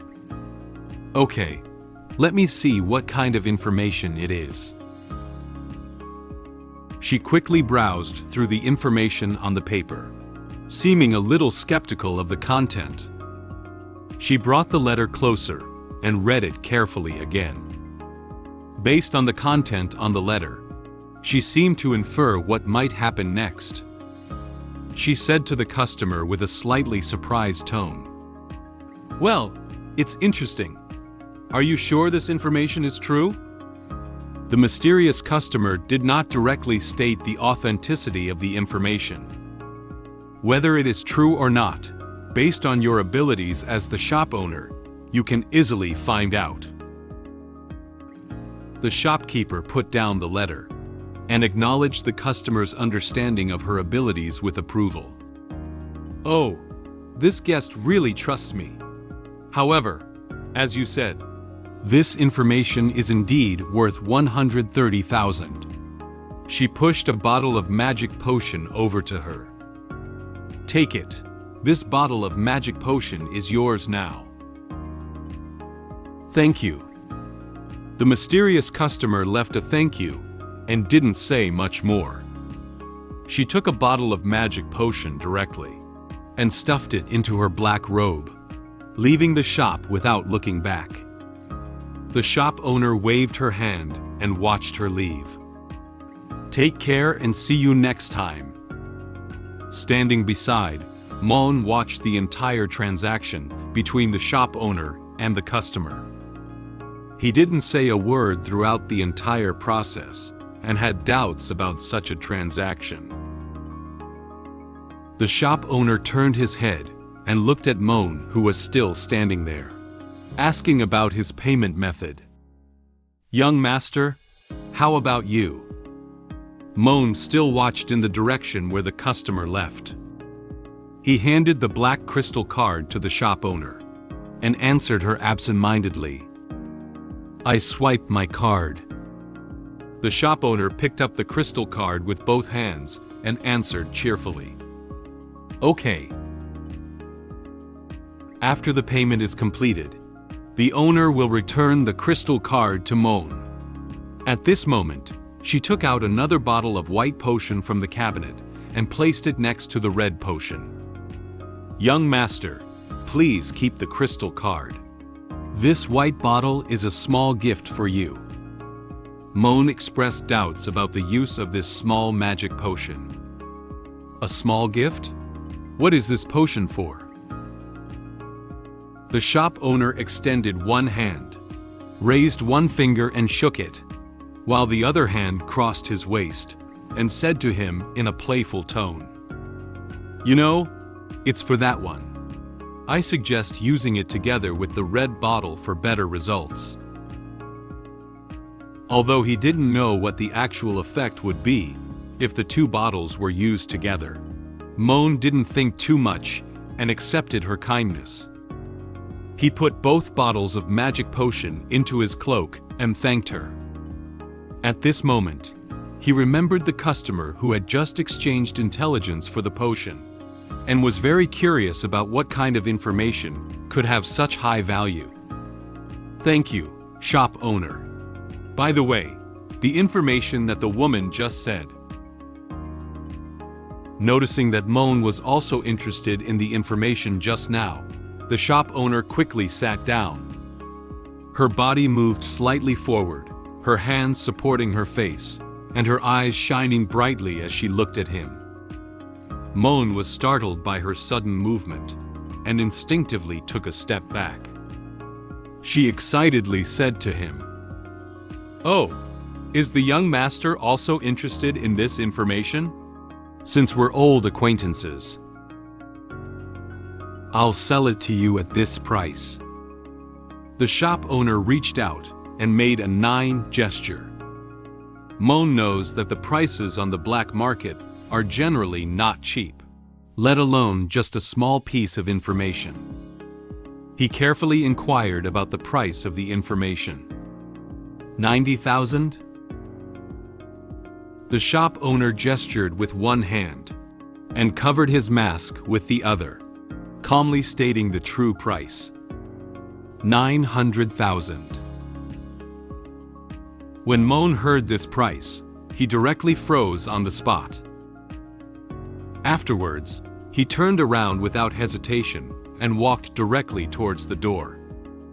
No, thanks. It's not worth spending so much money just to know a small piece of information. Moen closed his eyes and was speechless at the expensive price offered by the shop owner. Damn it, earn me 9 times the price difference in front of me. This move is really underhanded. No, this black market is full of profit-driven people. Even if I spend money, they are likely to not only fail to help me in the future, but also add insult to injury. The cooperation object still needs to find someone who is honest and trustworthy. He pushed open the door and walked out directly. The shop owner waved his hand behind him and said in a lively tone, "Take care, young master. Welcome back next time." After confirming that there were no more people in the store, and that no one would be coming in for a while, the owner took off her hat and exposed her long black hair. She took off her mask and muttered to herself, "I thought tomorrow was just the coming-of-age ceremony for that useless young master from the Campbell family. I didn't expect that the third princess would also attend." However, at this critical moment, the Duke's mansion had to recruit outsiders due to a shortage of manpower. Who should I sell this information to? I'm so distressed. After taking off the mask, it was the face of a young and beautiful girl. In fact, the real identity of the owner of this store is a student, and her name is Anna Kablin. She held a mask and looked at something with interested eyes, revealing a mischievous smile. I remember that the second prince seemed to have always disliked his excellent sister, and the Duke Raymond, who has always been at odds with the Grand Duke Campbell. This is such an interesting thing. Why don't I sell it well on both sides? Anna tapped her lips with her finger and said with a smile, "Playing both sides. I'm really bad." Time came to the next night, the day of Moen's coming-of-age ceremony. Night falls over the entire Duke Campbell's mansion, accompanied by stars and the moon. This is the backyard of the Duke's mansion. On the road, there were many nobles dressed up and traveling together to attend the coming-of-age ceremony of Moen at the Duke's mansion. Inside the Duke's mansion, many nobles were chatting and laughing with each other, discussing the arrangements for tonight's coming-of-age ceremony. Grand Duke Ron and Moen greeted every guest who arrived with a smile on their faces. Moen also bowed to each and every one of them, expressing his greetings. At this moment, a marquis greeted them with his daughter. The marquis gently patted his daughter and introduced her to them with a smile. "Duke, this is my third daughter. Come on, greet to the Duke." The daughter of the marquis seems very nervous and shy. She lowered her head, bowed slightly, and greeted them in a small voice. "I have met Grand Duke Campbell. I have met." When she lifted her head and met Moen's gaze, the expression in her eyes was not happiness, but fear. She gently covered her mouth with her hand, her body trembling uncontrollably. Moen also felt her emotions at this moment from her eyes, but he couldn't say anything either. The daughter of the marquis quickly turned around, picked up her skirt, and ran away with her eyes closed. She ran while speaking. "My mother is calling me. Sorry, I'll excuse myself first." The marquis felt embarrassed as he watched his daughter run away impolitely. The Grand Duke and Moen watched her run away in a daze, unable to inquire about what had happened. The marquis awkwardly touched his head and apologized to Moen on behalf of his daughter. "Sorry, Moen. My daughter is quite shy. I apologize on her behalf." Moen waved his hand, indicating that he did not care about her daughter's behavior just now. He said to him with a smile, "It's okay. I didn't take it to heart. We didn't greet each other properly. Please take a seat." After seeing off the marquis, he continued to greet the guests with a smile. However, he could clearly feel that the atmosphere inside the Duke's mansion was not quite right. Sure enough, not only the daughter of the Marquis Hill, everyone's eyes are almost the same. Due to the Marquis's daughter running away in front of him just now, there was some minor disturbance at the scene. Everyone's eyes peeked at Moen. Their eyes were filled with distrust, even disgust, towards him. It is obvious that they are very wary and afraid of him. Moen sighed. He closed his eyes, supported his forehead with his hand, and had a helpless expression on his face. For the actions of the original Moen Campbell, he also had no choice. Ultimately, it's because the original owner's reputation is too bad. The Grand Duke seemed to sense Moen's emotions and reached out to touch his head, expressing comfort. He said to him in a relaxed tone, "You performed very well today." Moen raised his head and expressed surprise at his father's behavior. He looked at his father and said in confusion, "Father?" The Grand Duke looked at Moen with a loving gaze and a smile. He confidently said to him, "I was a little worried before, but now it seems unnecessary. You are the protagonist of today's coming-of-age ceremony. From now on, you are no longer a boy, but a true man of the Campbell family. Keep up the good work." Encouraged by his father, Moen's previous feelings of disappointment were swept away. He looked ahead and confidently replied, "I'll try my best." The lights in the Duke's mansion shone on him, as if to illuminate his future. At this moment, a group of guards arrived at the door. They are neatly arranged at the door. A guard said to everyone at Duke Campbell's mansion, "Everyone, please be quiet." The Grand Duke and Moen noticed the sound at the door. They looked out the door together, surprised by the numerous guards. A young girl was surrounded by numerous guards and escorted into the Duke's mansion.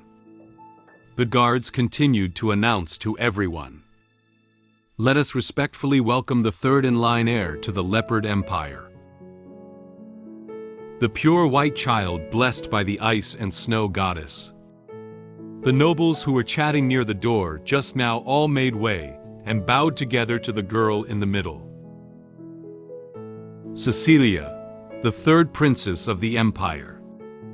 Cecilia walked quietly into the Duke of Campbell's mansion under the protection of the guards. She was wearing a deep blue and black interwoven dress, exuding the noble temperament unique to princes. She walked with an expressionless expression, exuding a cold elegance. She is like an elf in ice and snow, peaceful and noble. The third princess of the empire, Cecilia, came to my coming-of-age ceremony, and I personally welcomed her. As I was chatting with her, the tone of her speech sent chills down my body. At the same time, the brave Ariel and the holy maiden Lee also came to my coming-of-age ceremony. Although Ariel finds my personality changes strange, she is very wary and doesn't want me to get close to Lee. Then, the ball began. I invited Cecilia to dance with me, and hope she can come to my room. After welcoming Cecilia, other dukes also arrived one after another. Grand Duke Ron is going to greet the other dukes. He patted Moen's shoulder and said to him with a smile on his face, "I'm going to receive the other two dukes. I leave it to you. Remember not to neglect the Royal Highness Princess." Moen confidently said to his father, "I understand, father." Moen placed one hand on his chest, bowed to Cecilia, and walked towards her direction. Cecilia also noticed the protagonist of tonight's coming-of-age ceremony, Moen, from a distance. She took the initiative to talk to him. "Long time no see, young Master Moen." Moen smiled at her and praised her outfit for today. "Long time no see, Princess Cecilia. You are extraordinarily beautiful today. Cecilia didn't feel happy because of his words. She coldly replied to him. Is that so? Thank you for your compliment. But it's really rare to hear such praise from young Master Moen's mouth. Then, she lifted her skirt with both hands, leaned forward slightly, and bowed to Moen. Her movements flow smoothly, elegant, and beautiful, perfectly showcasing the princess temperament she possesses. Moen smiled politely, covered his chest with one hand, and bowed slightly, performing a return salute. He seemed to be able to hear that Cecilia was talking about his bad personality. Aha!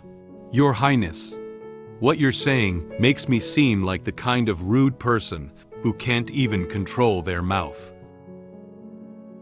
Don't you think so? Suddenly, Cecilia looked at him with a cold gaze, and even lowered her tone when talking to him. Moen didn't know how to reply to her for a moment.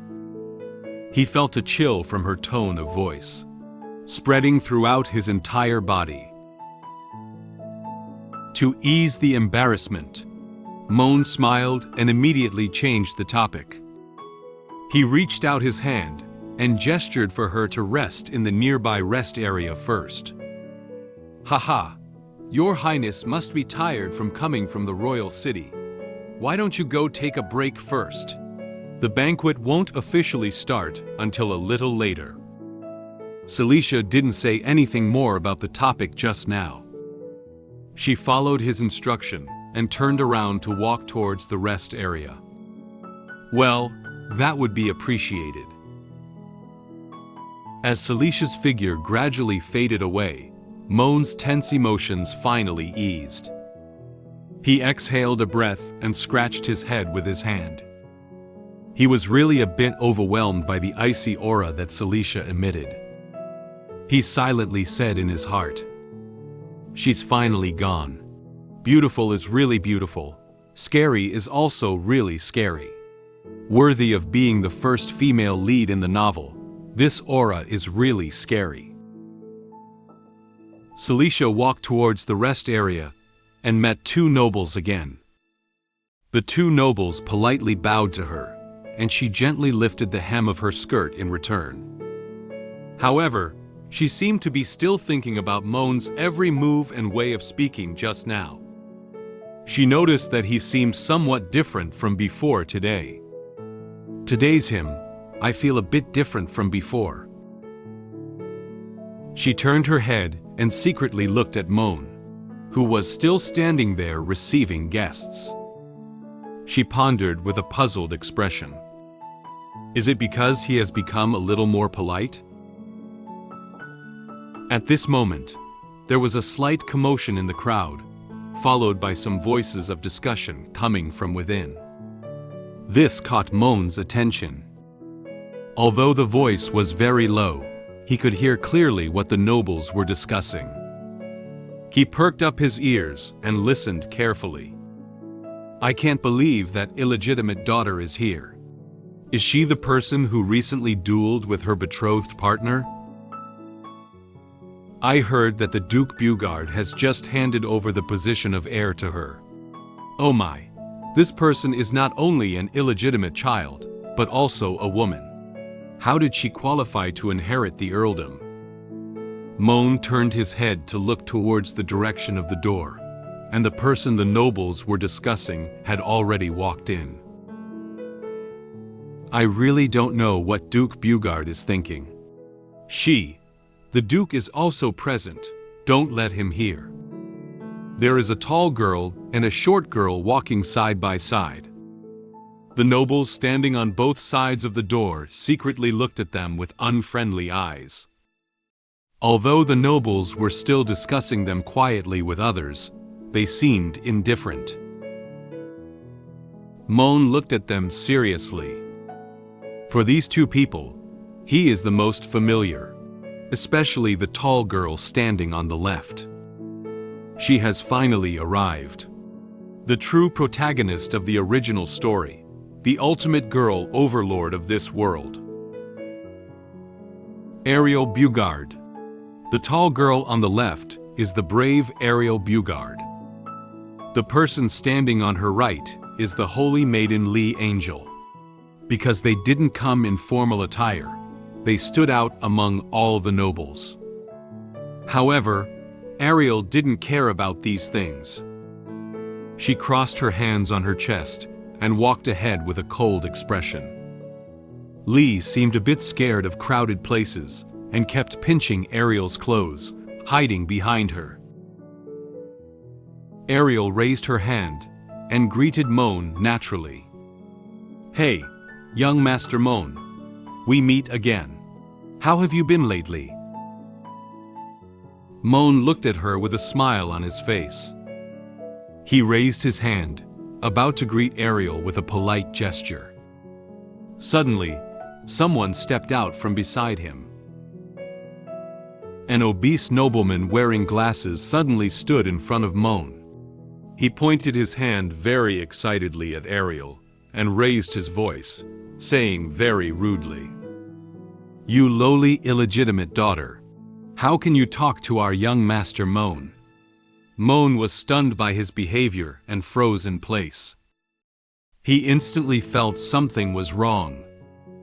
If he let that nobleman continue talking, something big would happen. "Shut up." He immediately pounced on the obese nobleman with a frightened expression, covering his mouth with his hand and preventing him from continuing to speak. The obese nobleman was startled by Moen's movements and struggled with his hands in the air. He didn't expect Moen to suddenly do this. Ariel looked at the scene before her and felt speechless. Moen awkwardly forced a smile as he pressed his hand firmly over the obese nobleman's mouth. He said to Ariel nervously, "I have been doing well lately, Miss Ariel Bugard. Thank you for your concern."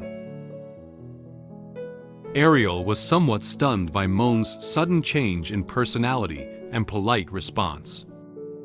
She felt a little surprised and couldn't believe her eyes. "Huh? You?" She lowered her head, covered her mouth with her hand, and pondered why he had become like this. "What's going on here? This guy didn't call me a lowly, illegitimate girl like before." His brain, about the size of a nucleolus, can actually remember my full name. Has he come to his senses? Or is he having some conspiracy? Lee was not quite sure about the current situation. She looked at Ariel with worried eyes. "Ariel!" Suddenly, Moen greeted Lee. He politely reached out his hand and said to her in a relaxed tone, "You must be Miss Lee." Lee was startled by his sudden movement. She looked at him with fear and said in great surprise, "Ah, young Master Moen actually knows my name?" Moen slightly bent down and extended his hand forward, wanting to shake hands with her. He said to her gently with a smile on his face, "Of course. How could I not know the names of the important guests tonight? Miss Lee Angel." Just as Moen wanted to shake hands with Leah in a friendly manner, his hand was slapped away hard by Ariel. Moen was somewhat surprised by Ariel's behavior and stared at her blankly. She looked at him warily and said to him in an unkind tone, "What would you do?" She seemed to be under the mistaken impression that Moen was going to do something out of the ordinary to Lee. However, in reality, he didn't do anything strange. Lee looked at them nervously, feeling uneasy about the current situation. The nearby nobles heard Ariel's voice and looked towards them. Ariel approached Moen very angrily, her whole body pressed against Moen's chest. Moen felt that her emotions were not right and awkwardly leaned back. He lowered his head and said to her nervously, "Miss Ariel." Before he could finish speaking, Ariel spoke to him in an angry tone. "Moen Campbell, listen carefully." She looked at him with a disgusted expression and tapped his shoulder hard with her hand. "I came purely because of your father's face. I don't care what kind of plot you have, just come at me. If you dare to think anything against Lee, I'll never let you go." After issuing a warning to Moen, Ariel turned around and headed straight down the hall. Without looking back, she said to Lee, who was standing behind her, "Lee, let's go." Lee nervously turned around to look at Moen, while stuttering in response to Ariel's words. Moen looked at them without saying anything more, just watching them leave. Moen caressed his chest up and down with his hands, trying to ease the tension he had just experienced. He closed his eyes, awkwardly smiled, and silently said in his heart, "Ah, it seems that the misunderstanding between original Moen Campbell and her was really deep." Then he turned around and walked towards the second floor. He needs to prepare for his coming-of-age speech later. He looked ahead with a smile on his face, no longer worried about what would happen next. Well, forget it. As long as tonight passes, our fate will be two completely disjointed parallel lines. From now on, you will be your savior, and I will be my laborer. We will both have a bright future. Miss Girl Overlord. In no time, Moen's coming-of-age ceremony began. It began with his speech as the opening. He stood with his parents on the observation deck on the second floor. He bowed to the nobles and then began to deliver his speech. The nobles on the first floor all looked up, fixed their gaze on him, and listened attentively to his speech. So, under the guidance of my dear parents. Moen placed his hand on his chest and looked forward with a firm gaze. Whenever he finishes a speech, his parents standing behind him smile and applaud him. For their grown-up son, they are very happy inside. I, Moen Campbell, have completed my coming-of-age speech at the age of 18, witnessed by all the nobles of the empire. From today on, I can also be considered the official heir of the Campbell family, but unfortunately, when his parents were applauding for him, the nobles on the first floor smiled at him and joined them in applauding for him. Although he gave a coming-of-age speech according to the plot in the novel, he had to face what happened next.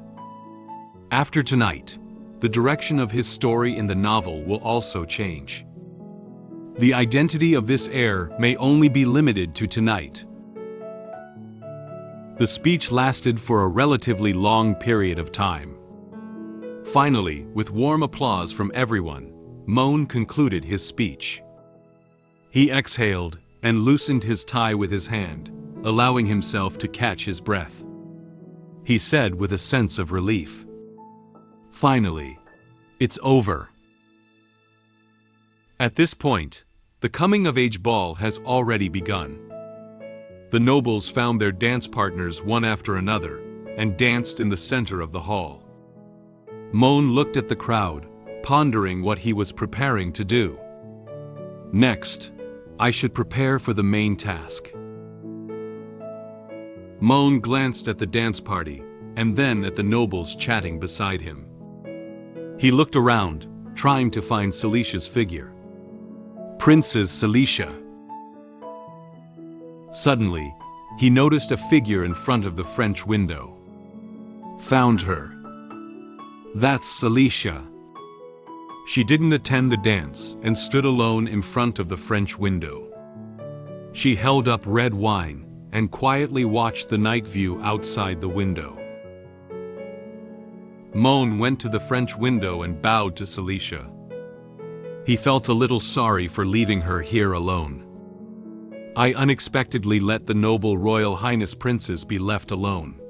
It seems that I acted disrespectfully. Cecilia turned her head to look at him with some confusion. She raised an eyebrow. Moen Campbell. Moen elegantly extended one hand and placed the other behind her, making an invitation gesture to Cecilia. I don't know if I'm lucky enough to invite you to dance with me? Cecilia asked in confusion. Are you inviting me? He answered her softly. Of course, my beautiful highness. Cecilia hesitated for a moment, wanting to say something to him. However, at this moment, she couldn't say anything. She closed her eyes, sighed, and placed one hand on Moen's hand.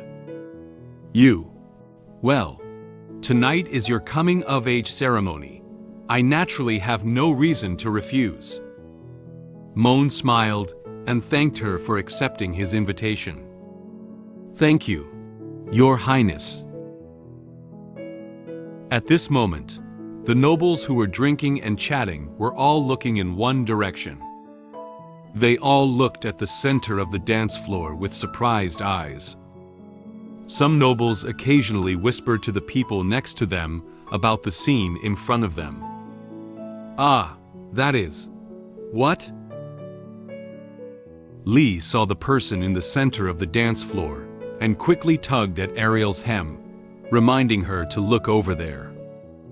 Ariel, look! Ariel, who was busy eating dessert, heard Lee calling her and looked up at the dance floor. She asked Lee in confusion. What's wrong? Accompanied by music, Moen and Cecilia danced elegantly in the center of the dance floor under everyone's gaze. They held hands with each other, changing different dance moves. Cecilia danced slowly to his rhythm, while lifting her head and softly praising his dance steps. Your dance steps are good. Moen smiled back at her and humbly said, Thank you for your praise, but it's just at the beginner's level. Cecilia carefully observed Moen's face. Through tonight's conversation with him, Cecilia can confirm that there have been changes in him compared to before. You have indeed changed a bit, Moen Campbell. Moen had some doubts about her words. What aspect? Is it that I'm not behaving like a nobleman? She said to him expressionlessly. No, it's the way you invite people. Upon hearing Celicia's words, Moen became even more puzzled. Invitation method? He didn't quite know how the original Moen Campbell used to invite others. Cecilia explained to him. I remember the last time you invited the daughter of a viscount to the academy ball, you said that. Cecilia imitated the tone and expression of Moen's speech at that time. Woman, rejoice and cheer. I have mercifully rewarded you with a dance with me. After listening, Moen awkwardly tilted his head aside. He didn't expect the original Moen Campbell to say so. He stuttered. No, wait. Cecilia stared at Moen and returned to her original cold tone and said to him, How is it? Did I imitate it well? Moen smiled awkwardly at her. It was my mistake. Your Highness Cecilia, can you please forget about that time? At that moment, the band playing in the hall played the tune to the next part. The people on the dance floor also changed their dance positions. Moen and Cecilia changed their dance moves to another one. Cecilia leaned against Moen, who held her hand. He lowered his head and whispered in Celicia's ear. After this dance, may I invite your Highness to come to my room? Cecilia thought he had other ideas. She intends to reject him. Moen Campbell. Although you and I are engaged, I understand, Your Highness. I have no intention of crossing over. Moen knew what Cecilia wants to say. In order to prevent her from rejecting him, he came up with a reason. What I want to discuss with Your Highness in detail is about the engagement. Cecilia raised her eyebrows gently. Oh? In order for the princes to agree to come to my room, I lied and said I wanted to discuss the engagement with her. After believing my words, the princes pulled me towards my room. I can only provide her with red wine and black tea in order to make the princes drink the potion. When the princess was about to drink the black tea with magic potion, she took the tea that was supposed to be mine. After drinking it, the princess fainted directly. I also took the opportunity to prepare according to the plot of the novel, waiting for the protagonist to appear. At this moment, the band playing in the hall moved on to the next part of the piece. Moen and Cecilia changed their dance moves again and continued to dance slowly to the music. The nobles dancing around them follows the music and change their dance moves. Moen supported Cecilia while whispering to her, "Do you need to have a private discussion with me about our engagement?" In order to make Cecilia believe his words, Moen came up with corresponding lines in his mind based on their engagement. He held Celicia's hand with one hand, slowly approaching her and saying the lines he had already made up. "I know Your Highness doesn't like me, and our relationship is actually just a political marriage made by Your Majesty to maintain his relationship with my father." He looked at Cecilia with a smile and continued to explain the impact of the engagement. "This is the will of the king. If Your Highness proposes to cancel the engagement, it will inevitably affect the credibility of the royal family and the relationship between Your Majesty and you. Am I right?" Cecilia nodded in agreement with his statement. Then Moen leaned into Celicia's ear and whispered his own opinion on the engagement. "So, I think, at least when it comes to the issue of canceling our engagement, we are in agreement. If we work together, perhaps we can find a dignified way to terminate our engagement. What do you think, Your Highness?" After hearing his suggestion, Cecilia slightly widened her eyes. She didn't expect the person in front of her to have the same thoughts as her. Cecilia closed her eyes, pondered for a moment, and then gave him a plain answer. "I understand. This matter can only be discussed privately between you and me." Upon hearing Celicia's response, Moen smiled back. He was secretly happy in his heart that Cecilia had already believed what he said. She took the bait. "Sorry, Your Highness. In order for the plot to proceed smoothly, I can only..." Just as Moen was still immersed in the joy of Cecilia being deceived by him, Cecilia suddenly said to him, "Where is your room?" "Eh?" Upon Celicia's question, Moen froze in place. He didn't expect Cecilia to want to go to his room so soon. Perhaps Cecilia took Moen's words seriously and wanted to immediately go to his room to discuss ways to break the engagement. She eagerly grabbed his hand, wanting to take him away from the ball. She turned her head slightly to look at Moen and said to him, "Don't wait for the dance to end, let's leave now." Moen felt a bit at a loss about her sudden behavior. He staggered forward with her steps. Your Highness." Some nobles standing around noticed that the protagonist of the ball was heading towards another place. They looked at Moen and Cecilia with curious eyes.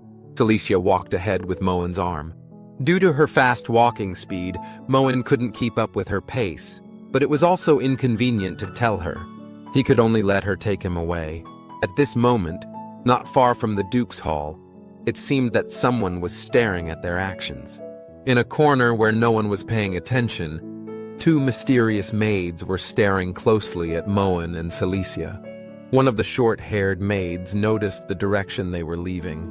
She put down the broom and said to the long-haired maid next to her, "She left with that idiot young master." The long-haired maid stole a glance and nodded. The two maids looked solemnly ahead, as if they had already decided what to do to them next. The short-haired maid planned to follow Moen and Cecilia alone.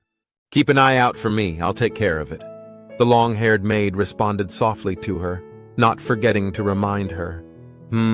Be quickly. After all, this is the territory of the Lionheart King. Fortunately, not many people noticed that Moen and Cecilia had already left the ball.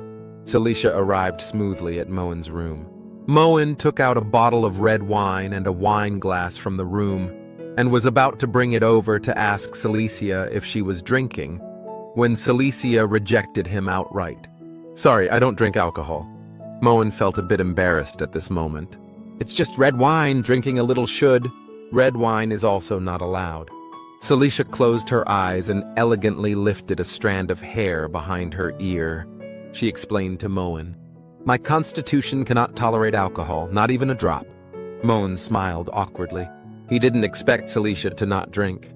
He answered her hesitantly. "Ah, okay." Moen placed the red wine in his hand on the cabinet while secretly looking back at Cecilia. Due to her inability to drink red wine, he was unable to pour the red potion into the wine. At this moment, he felt a bit flustered. He silently said in his heart, "This isn't good!" The novel does not describe how the princess fainted. "That potion is so red she doesn't drink wine, how can I pour it in?" Moen turned his head, smiled nervously, and asked Cecilia if she could change to another drink. "If your highness doesn't drink wine, what would you like to drink?" Cecilia thought for a moment and then answered Moen, "Coffee? Only black tea." Before she could complete the name of the drink, Moen immediately said the name of another drink that was still red. Cecilia was a little puzzled. Moen walked over to Celicia's side. He touched his chest with one hand, bowed slightly, and made an apologetic posture. Due to some uncontrollable factors, no other beverages are available here tonight except for red wine and black tea, so, although the lie was told, he still looked at her nervously, afraid that she would see something wrong. Cecilia covered her chin with her hand and lowered her head to think for a moment. "Is there only black tea? Then I'll have that." She didn't seem to think too much, so she asked Moen to brew her black tea. After Cecilia agreed to drink black tea, Moen happily searched for the black tea leaves in the cabinet. He said to her with a hint of joy, "Okay, I'll go get it now." Cecilia watched as Moen happily searched for tea leaves and brought a teapot and teacup to brew tea.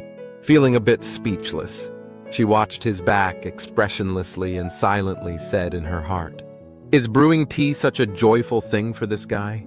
Moen poured the brewed black tea into 2 teacups and placed them on the counter. He turned his back to Cecilia and blocked his entire body in front of the 2 teacups.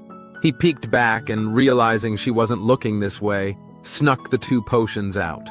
He nervously opened the lid of the red potion and dropped a few drops into one of the cups of black tea. He was worried that these few drops of magic potion might not be enough to make Cecilia faint, so he added a few more drops. Although a drop of alcohol can knock down an elephant, it's better to add a few more drops when facing a super powerful magician like Cecilia. Then he looked at the white potion in his left hand. "I don't know what this white bottle is, I still don't want." At this moment, Cecilia suddenly poked her head out from behind the wall. She asked expressionlessly, "Is the tea ready?" Moen was startled by Celicia's voice and accidentally pulled out the lid of the white potion. He exclaimed in surprise, "Ah!" Moen quickly turned around, his hands behind his back, and hid the 2 bottles of magic potion in his hands. He was worried that she would discover these 2 bottles of magic potion. He awkwardly smiled at her and said nervously, "Almost done." Cecilia stared at him for a while but didn't seem to notice anything strange about him. "Please wait for a moment, Your Highness." While talking to her, he secretly poured some magic potion into 2 cups of tea. Since she still needs to wait a little longer, she decided to go back to the sofa.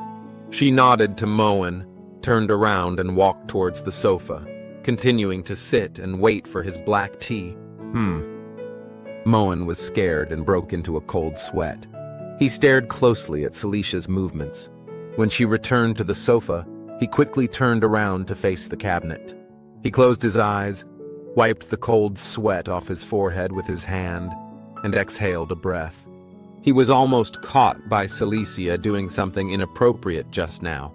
Fortunately, he quickly reacted. Phew, scared to death.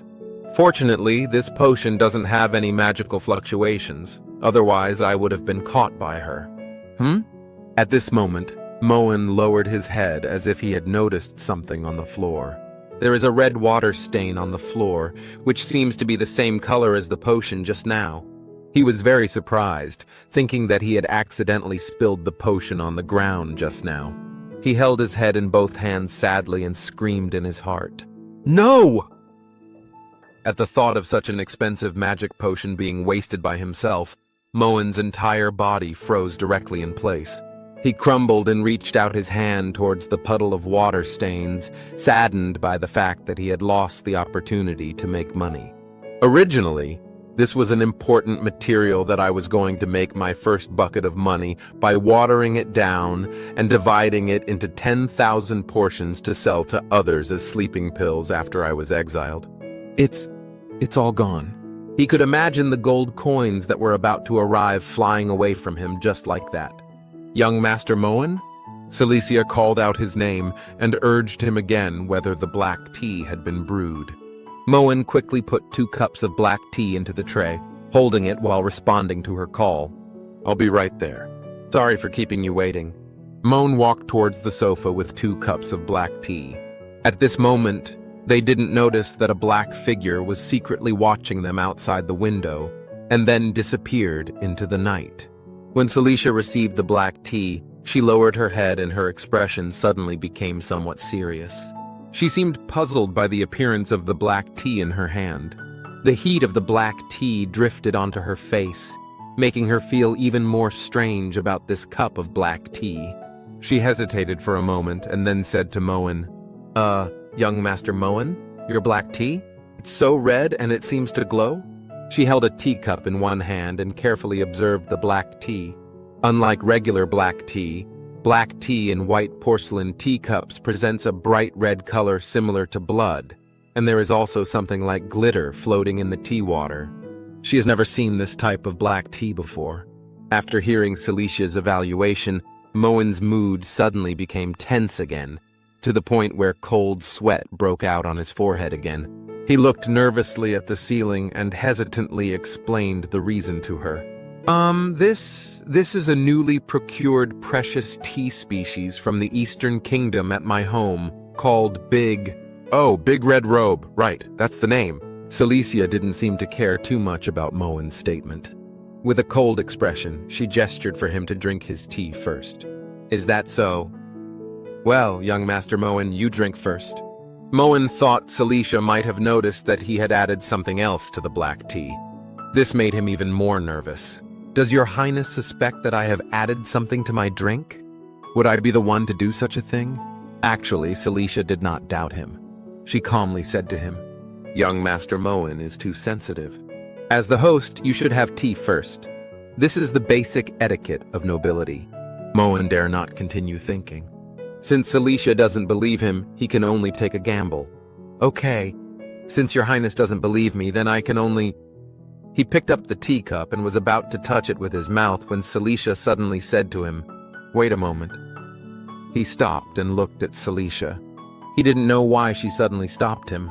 Cecilia observed beside for a while. Then she took the teacup from Moen's hand. She seems to be more interested in his tea. "Young Master Moen's tea seems to be a bit better than mine." She held Moen's teacup and smiled at him for the first time tonight. "How about we swap? I hope you don't mind."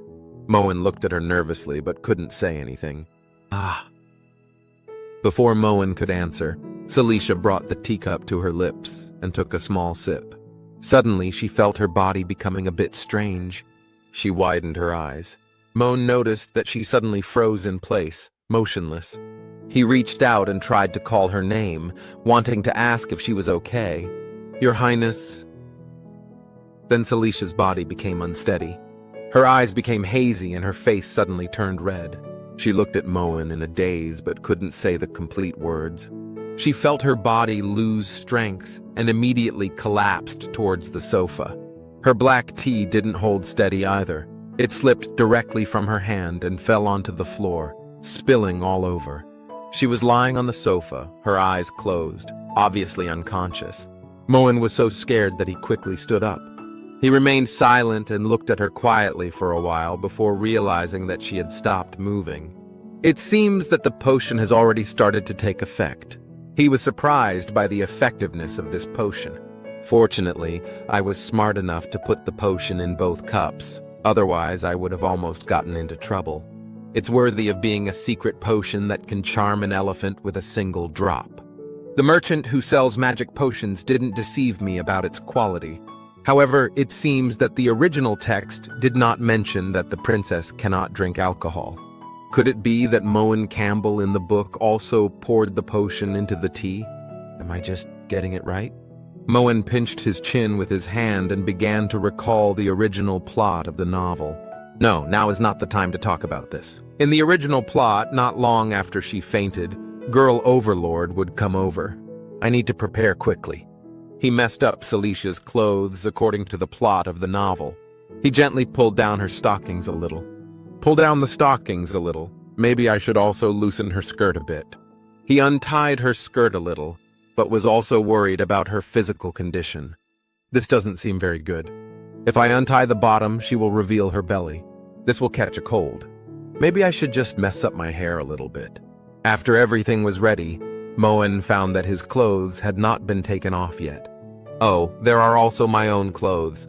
He tried to take off his clothes according to the modern way of taking them off. However, this aristocratic outfit seemed somewhat difficult for him. Why is this outfit so difficult to take off? Phew, I finally took it off. After several attempts, Moen finally took off his clothes. He also got his hair loose. He hugged his chest with both hands and looked at the current scene with satisfaction. Cecilia lay unconscious on the sofa, with her clothes and socks taken off a bit. Moen has recreated the scene according to the plot of the novel. Now there is only one final step left before he is caught. Great success has been achieved. The rest is waiting for that girl Overlord. I waited for the protagonist to come and save the princess. But after a long time, the protagonist still didn't come. I carefully analyzed the reasons and found that I accidentally changed the plot of the story. When I was still thinking of a solution, the princess suddenly pounced on me. Outside the room, the brave, who was supposed to come to the door of my room, was also guided back to the Duke's mansion hall by the maid. In an unknown room, two mysterious maids are preparing to embark on a mysterious plan. After Cecilia drank black tea containing magic potion and fainted, Moen stayed in the room the whole time. He was waiting for the brave Ariel to break into his room and save the princess, and then his plot in the novel could end here. However, it was already time for Ariel to appear, but she didn't enter the room. Moen took out his silver pocket watch and confirmed the current time. What's going on here? Moen sat on the table with his clothes and pants off, looking at the time on his pocket watch with great confusion. He found that Ariel's appearance time had already passed a long time ago. He didn't understand why Ariel hadn't appeared yet. Half an hour has passed, according to the original plot. Shouldn't Ariel rush in quickly to save the princess and control me? What's going on now? Where is she? Suddenly, Moen seemed to remember something. He pinched his chin with his hand and recalled the original plot of the novel. Wait a minute. How was the plot of this section originally written? Little by little, Moen combed through the development of the story's plot, presenting several familiar images in his mind. In his recollection, a blonde maid didn't hold the tray steady and accidentally poured tea on Ariel's dress. He muttered to himself as he recalled it. If I remember correctly, it seems like Ariel's skirt was accidentally soiled by a very sick maid in the Duke's mansion. Later, this guy was on her way to the bathroom to find something to clean her dress. She noticed something unusual and looked me, who was about to do something indescribable to the princess, Pooh, the original Moen Campbell. Recalling this, Moen realized that there was something wrong with this whole incident. Wait a minute, a very sick maid? He furrowed his brows and opened his mouth slightly in surprise, sensing that something was not quite right. Noel. He loudly called out the name of the maid Noel. Yesterday, due to illness, she didn't see the road in front of her clearly and accidentally bumped into him. He noticed that she was still working while sick, so he asked her to go back to her room to rest and recruited new maids from outside to replace all the sick maids in the house. She must still be in her room at this hour. At this moment, Moen realized that he had already changed the plot of the original novel. He nervously turned around and looked at Cecilia lying on the sofa, feeling lost in the current situation. Gosh. Isn't this equivalent to changing the original storyline? Cecilia is still in a coma. Her face was flushed, her eyes closed, and her eyebrows were lowered, as if she felt discomfort in her body. Moen suddenly panicked when the story changed direction. He didn't know what to do next. If the original storyline is not followed, there is a high possibility that major events will occur in the subsequent development of the story. This is a huge problem, he called out softly. He turned his head and sat in place, anxious. However, at this moment, Cecilia opened her eyes groggily. She unconsciously activated the ice magic, emitting a terrifying chill, and slowly sat up from the sofa. She stared at Moen's back with very terrifying eyes and walked towards him. At this moment, Moen was still immersed in his own world, not realizing that Cecilia had already woken up. He lowered his head, covered his mouth with his hand, and quickly thought about the next solution. Calm down. Although something went wrong unexpectedly, the most crucial princess had already fainted. There must be a remedy now. Celicia's ice magic has spread behind Moen. At this moment, he felt that the temperature in his room seemed a bit different. The room that was originally somewhat hot was slowly starting to get colder at this point. He turned his head to the side and said in confusion, Why does the temperature seem to suddenly drop? The summer shouldn't be. Before Moen could finish speaking, he saw a pair of hands stretched out in front of him. He was very surprised and opened his eyes wide. Suddenly, Cecilia unconsciously unleashed ice magic of greater intensity. The blue magical energy blasted all the furniture in Moen's room away. The entire room was instantly enveloped in a large amount of coldness. Due to the overly powerful magic she unleashed, Moen's room was covered in ice crystals everywhere. The temperature of the room instantly plummeted to the same as an ice cellar. Moen didn't have time to react just now before he was already pounced on by Cecilia. Her entire body was now pressed on top of him, and from time to time, she was still emitting some cold air. Moen was frightened by Celicia's sudden action. He was so nervous that he couldn't even feel the temperature in the room. He looked at her in great surprise and didn't dare to sit up. He thought she already knew that he had poured something strange into the tea, so she was very angry and wanted to punish him. He explained to her very anxiously, "Your Highness, listen to me explain. It's not what you think. You drank the wine." At this moment, Cecilia suddenly spoke. "It's so hot." Moen widened his eyes and looked at her, not sure what was wrong with her now. Cecilia seems to be not very conscious. She held her flushed face in her hands, stuck out her tongue, and her eyes were hazy. She said to him in a daze, "My body wants to..." The Cecilia in front of him was a completely different person from the one just now. Moen realized that her current state was not right and thought she might be sick. He quickly propped himself up on the ground with his hands, trying to get up. "No! This state is incorrect! Your Highness, hold on, I'll go call a doctor right away." Cecilia seemed to know he wanted to leave, so she used ice magic to fix his hands on the ground. She slowly climbed onto Moen's body, gently touched his body with her hand, and then gently grasped his neck. "Your body is so cold. I like it." Moen was pressed under her, and her hands were imprisoned by ice magic, unable to move. He looked at her nervously. "Your Highness, wake up! Your Highness!" "Ariel, protagonist, help me quickly. If it continues like this, it's just a show and a real thing."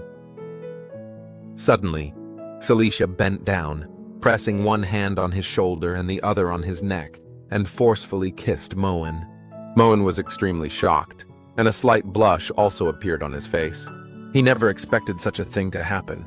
At this moment, Somewhere in the Duke's mansion, the sound of fast walking resounded in the corridor. Then a familiar voice rang out. "Come on!" Ariel hurriedly walked down the hallway looking for a bathroom while wiping her skirt with a handkerchief. She lowered her head and looked at her dirty skirt, muttering to herself, "My dear Leah, how could she be so careless? The cake got all over my skirt." At this moment, Ariel stopped. She sensed a hint of something wrong. She looked up ahead and seemed to notice that there was someone staring at her in the area. The corridor in front of her was empty, only bright candle holders quietly illuminating the corridor. The doors of the rooms in the hallway were also tightly closed, as if no one was here. However, Ariel could clearly perceive that there was indeed someone's aura here. She looked around carefully for a moment and then asked a question towards the hallway. "Who is it? Who is here?" At this moment, a maid slowly walked out of one of the rooms. "Excuse me, miss." Anne closed her eyes, touched her chest with one hand, and politely bowed to Ariel. She kindly reminded her not to go any further. "This is a forbidden area of the Duke's mansion. Please turn back." Ariel expressed doubts about this. Is there any place in the vast Duke Campbell's mansion that guests cannot enter? She didn't know she had gone where she shouldn't have gone. Forbidden area? She continued to inquire curiously. "What kind of forbidden area is this?" Anne looked at her with a smile on her face and calmly answered her question. "Sorry, this is a confidential matter of the Duke's mansion. I'm not authorized to explain." Upon hearing that Anne was unable to provide her with clear information, Ariel hugged her chest with both hands and looked at Anne with a slightly unhappy expression. She whispered a sentence. How stingy. At this moment, Anne noticed the stains on Ariel's skirt. She squatted in front of Ariel and observed her dress. "Miss, it seems like your skirt is dirty," Ariel replied. "Yeah, I'm looking for a bathroom." Anne offered to help her clean her skirt. "Let me help you with this small matter." She reached out her hands and approached Ariel's dress, gathering magical energy in her own hands. Clean. The green magic energy cleaned the stains off Ariel's dress, making it look as clean as it had been washed. Ariel lowered her head and looked at Anne's ability to cast magic, feeling somewhat surprised. She didn't expect the Campbell family to be so powerful that even the hired maids could use magic, she said with a slight surprise. "Oh, worthy of the Campbell family. Do all maids know how to use magic?" Anne withdrew her hand and humbly replied, "I only know a little, not worth mentioning." After cleaning Ariel's skirt, Anne stood up and took out a handkerchief to wipe her hands. She smiled and said to Ariel, who was still looking at her dress, "It's already cleaned, miss. Also, let me remind you, in a little while, the banquet will offer a limited number of pachichi cakes. If you like it, please don't miss it." Pachichi cake. Upon hearing the name of this cake, Ariel's eyes suddenly lit up. She clenched her two small fists excitedly, and her saliva couldn't stop flowing. She was very happy to be able to eat her favorite dessert at Duke Campbell's mansion. She was worried that the limited number of cakes would be sold out, so she quickly turned around and prepared to run back to the hall. She turned slightly and waved to Anne, saying goodbye to her. She smiled and expressed her gratitude for cleaning her dress just now. "Thank you for your help, Miss Maid. I have to go grab the cake." Anne also waved her hand gently. "You are welcome. Take care." Anne smiled as she watched her leave, until Ariel's figure gradually faded away and disappeared at the end of the corridor. Then she put down her hand. She withdrew her smile, turned back indifferently, and looked towards a certain part of the hallway, as if there was some unspeakable secret there. Ariel ran forward while recalling her interaction with Anne just now. She had actually noticed something strange about Anne. Since she didn't want to care too much about the Campbell family, she didn't say anything. She whispered, "That maid is a bit strange. She has a bloody smell on her body, and the other person hiding is also a bit suspicious. But what does this have to do with me? Anyway, she's causing trouble at the Duke's mansion, so it definitely won't involve me. As for Her Highness Cecilia, well, Her Highness is already such a mature person, and she is also a young and top-notch magical genius. Can she still be eaten by that stupid playboy? She noticed Cecilia taking Moen's hand and leaving the ball. However, she didn't worry too much about Celicia's safety, considering the power of her abilities. In summary, Ariel's main concern now is the limited quantity of pachichi cakes. If she doesn't run faster, she's worried that she'll be robbed by other nobles. She firmly looked ahead and quickened her running speed. Now! Nothing is more important than my pachichi cake. I'm coming. My dear pachichi. In a dark room in the hallway, the short-haired maid was holding a dagger and leaning against the wall. She tilted her head and listened cautiously to the movements outside the door. It seems that as soon as someone breaks in, she will immediately kill them. Until Ariel's footsteps had disappeared into the hallway, she whispered to the long-haired maid. That girl has left. Is she also your mission target? The long-haired maid answered her. No, she was originally the target of number 9. Number 9 was my former partner, so I know some information about her. The long-haired maid was kneeling on one knee. She gathered magical energy on her fingers and drew a red magic formation on the ground. She seemed to be trying to invade the Campbell house through the magic circle. When the short-haired maid heard her mention the code name, she remembered something that happened earlier. Number 9, I remember it was a mission failure. The long-haired maid knew what she was talking about, so she continued her words. Right, it's that girl who surpassed her by 2 great realms but was killed in return. After confirming that there were no more people outside the corridor, the short-haired maid retracted the dagger at her waist. As soon as the maid with long hair reminded her, she knew who she was referring to. Then she realized that the long-haired maid had been drawing magic circles for a bit too long. She turned her head and frowned slightly, reminding the long-haired maid to pay attention to the time. It turns out to be her. By the way, how much longer do you need? There is not much time left for us. The long-haired maid answered her. Soon. After all, it was something laid down by the Lionheart King Ron Campbell. Although it is a massive object covering the entire duchy, it is not so easy to quietly open the gap without disturbing him. The short-haired maid seems a bit anxious. She urged the long-haired maid to move faster. We need to hurry up. If Moen Campbell or Princess Cecilia suddenly come out, our mission will be considered a failure. Due to the fact that drawing magic circle consumes a lot of her energy, the long-haired maid cannot immediately invade the Campbell family. Some sweat dripped down her face as her fingers sped up the drawing of the magical array. However, she doesn't seem to be worried about not having enough time. I know, but I think there's still plenty of time. Just now, when I was exploring the exterior wall, it seems like they are doing that kind of thing. The long-haired maid remembered when she was secretly observing them outside just now. She looked through the window of Moen's room and saw what was happening inside. The short-haired maid didn't understand what she was saying for a moment. She asked her in confusion. That kind? At this moment, in the room, Cecilia, who was unconscious, was lying on Moen's body and forcibly kissing him. Moen was pinned down by her, unable to move at all. He was still in shock from her kiss. After a period of intense biting, the princess finally calmed down. However, the princess was very angry about this matter and intended to punish me.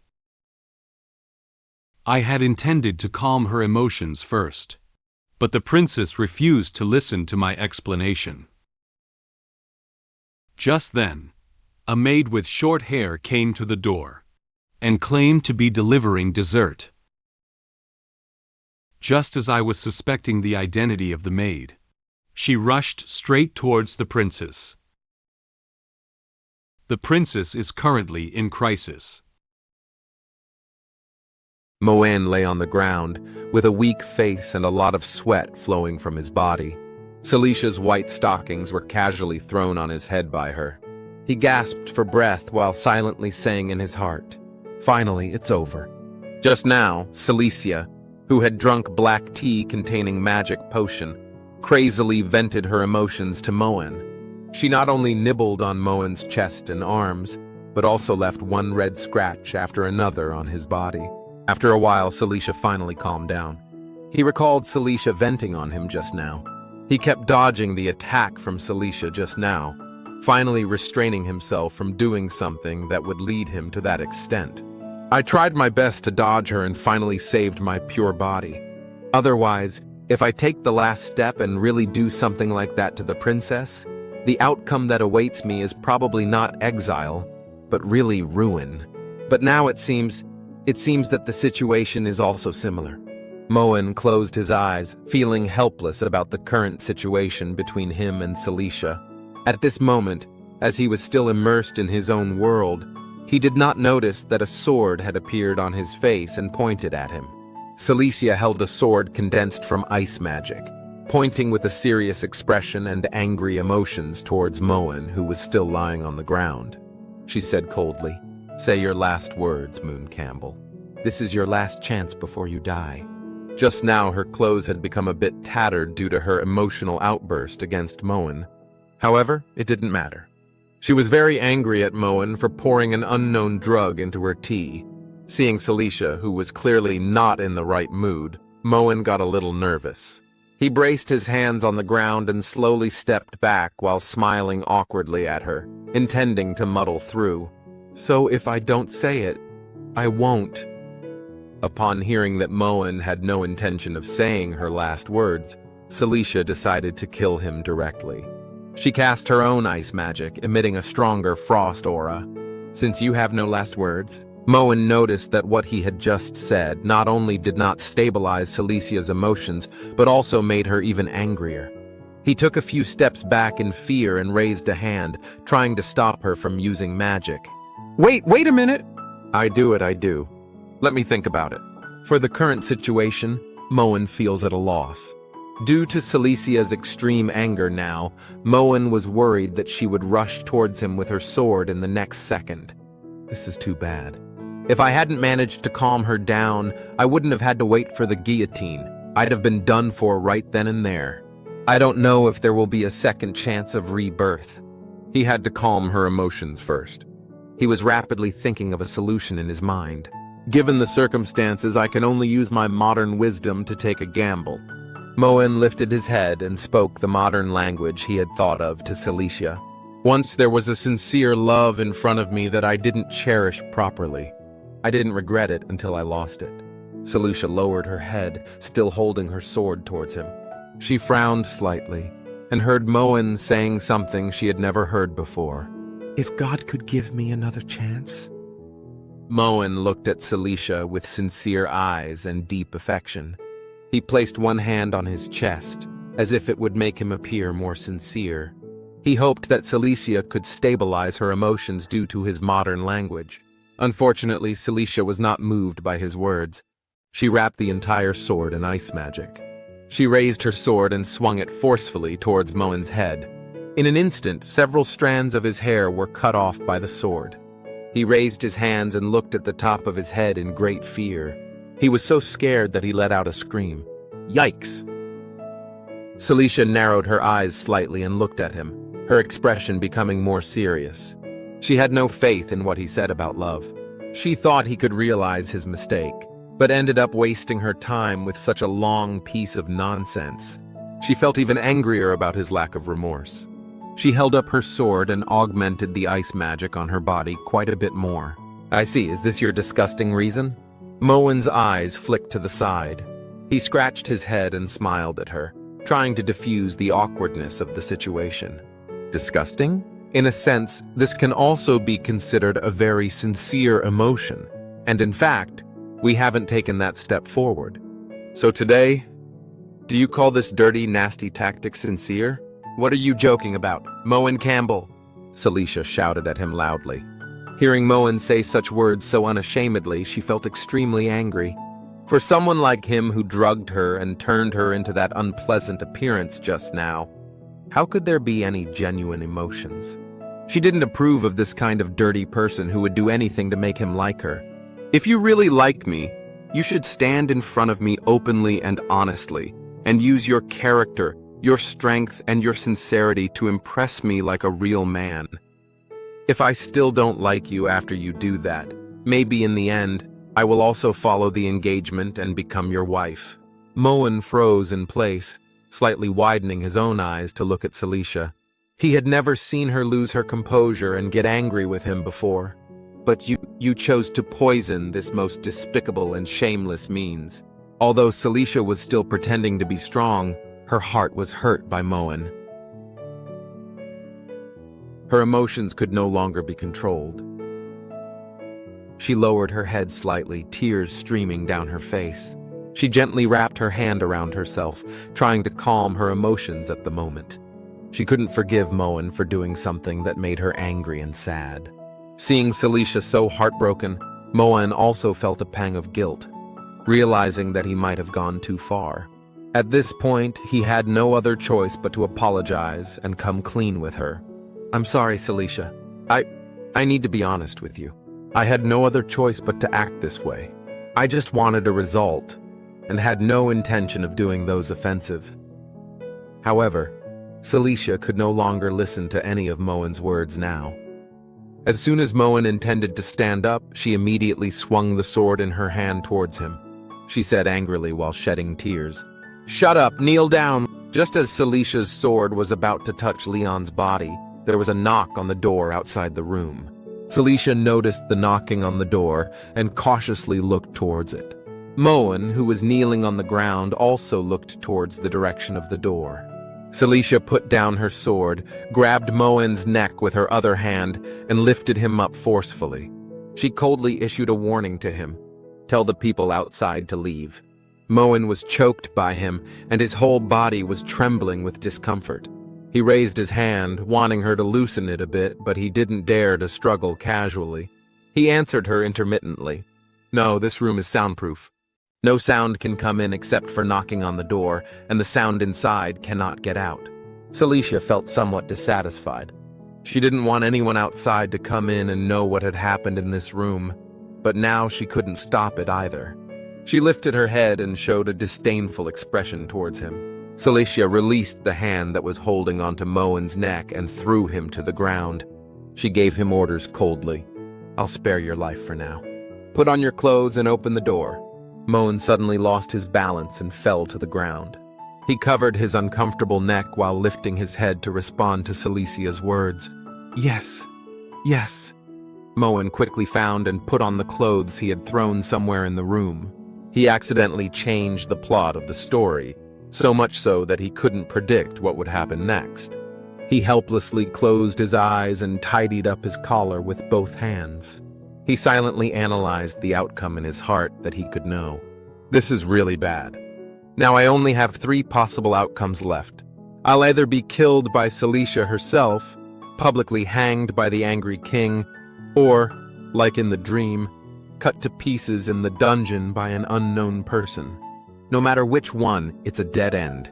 Seizing the moment when Moen went to open the door, Cecilia tidied up her dress and quickly picked up the tattered stockings, sitting on the sofa and putting them on. She doesn't want to be noticed for her disheveled appearance. Her eyes remained cautiously focused on the direction of the door, paying attention to any movements there. After finishing his clothes, Moen opened the door with a helpless expression. He sighed softly, assuming that the person coming through the door was Ariel, who had just rushed over not long ago according to the direction of the plot. "So, protagonist, I almost did that kind of thing. What's the use of you only coming now?" However, the voice of the person outside the door was not Ariel's voice. "Young Master Moen." Moen opened his eyes. When he saw that the person outside the door was not his familiar Ariel or Anne, he felt a little surprised. He looked at her with confusion. The short-haired maid stood at the door of Moen's room, holding a plate of dessert and hot tea. She smiled at him and expressed her intention of coming here. "The madam saw that you talked with Royal Highness Princess for a long time and thought you should be hungry. She specially asked me to send some dessert. It turns out that the maid just came over to deliver some food." Moen's tense mood relaxed a bit. He expressed his gratitude to the short-haired maid. "Oh, thank you." He extended one hand and gestured for the short-haired maid to bring the dessert and tea into the room, while using the other hand to close the room door. "Just put it on the table over there." The short-haired maid smiled and turned around, indicating that she had received instructions from him. "Okay." The short-haired maid carried a tray and walked towards the nearby table. At this moment, Moen felt that the maid in front of him was not very familiar. He seems to have never seen her at home. He stood behind her and observed for a while, then said to her in confusion, "Hey, wait, how come it seems like I've never seen you before?" Upon hearing that Moen seemed to have doubts about her, the short-haired maid stopped. She closed her eyes and still smiled at him. She explained to Moen, "I was only elected to the Duke's mansion last night. It's normal for young Master Moen not to know me." Moen recalled yesterday's incident, and indeed she had told Anne to let the sick maids rest in their rooms and recruit new maids to cope with the shortage of maids in the Duke's mansion. However, when he saw the maid's attire, he remembered what Anne had said to him yesterday. "Oh, are you here to help with the banquet?" "But I remember Anne said that because there were no extra maid uniforms, they only hired ordinary servants. Is that so?" The next second, the short-haired maid opened her green eyes and her expression quickly changed from a smile to a cold one. Since Moen has discovered it, there is no need for her to continue acting. The short-haired maid cast her magic, enveloping herself in black magical energy and using it to charge into the room. Due to the intense magic she unleashed, the desserts and tea in her hands were thrown out. Moen was also influenced by her strong magical fluctuations and was blown to the position at the door of the room. He just realized that the short-haired maid was not an ordinary person. An assassin! He bumped into the door and fell to the ground. This made his back feel a wave of pain. However, he opened his eyes and noticed that the maid was rushing into the room instead of towards him. Just as he was pondering why, suddenly he realized that Cecilia was still sitting on the sofa. He looked at the sofa in shock. "Wait, it's not for me, then it is." "Cecilia." Cecilia looked at the commotion in the direction of the door in shock. Then, a maid with strong magical energy rushed towards her at a very fast speed. However, she just sat quietly on the sofa waiting for Moen to open the door, without taking any protective measures. The short-haired maid jumped into mid-air with the help of magical energy and raised 2 daggers hidden around her waist, cutting at Cecilia. The strong magical aura she emitted made people feel scared. Immediately afterwards, the black magic energy collided with the blue magic energy, emitting a huge energy shockwave, causing some of the furniture in Moen's room to be blasted away. Moen crossed his hands again and raised them in front of him to protect himself. Their magical aura caused a gust of strong wind, even so intense that it was about to blow him away. The strong wind blew some furniture debris towards him, forcing him to close his eyes. He tried to lean against the door and maintain his body balance. Due to concerns about Celicia's condition, he slowly opened his eyes to confirm if she was safe now. "Cecilia." Then a sound of weapon impact echoed through the room. When Cecilia realized that the purpose of the short-haired maid was her, she immediately summoned the ice sword and blocked her 2 daggers. The short-haired maid is not to be outdone. She clenched her weapon tightly and pushed toward Cecilia with all her strength. Cecilia didn't provoke anyone tonight. How could an assassin suddenly come to kill her? She guessed in her heart that there would be no one else besides the brother who hated her. She tentatively asked the short-haired maid, "Did my foolish brother send you here?" The short-haired maid sneered disdainfully. She doesn't need to tell Cecilia too much information. Then she put down harsh words to Cecilia. "Sorry, the employer's information is top secret, and you don't need to know, Your Highness. Today you will surely die here."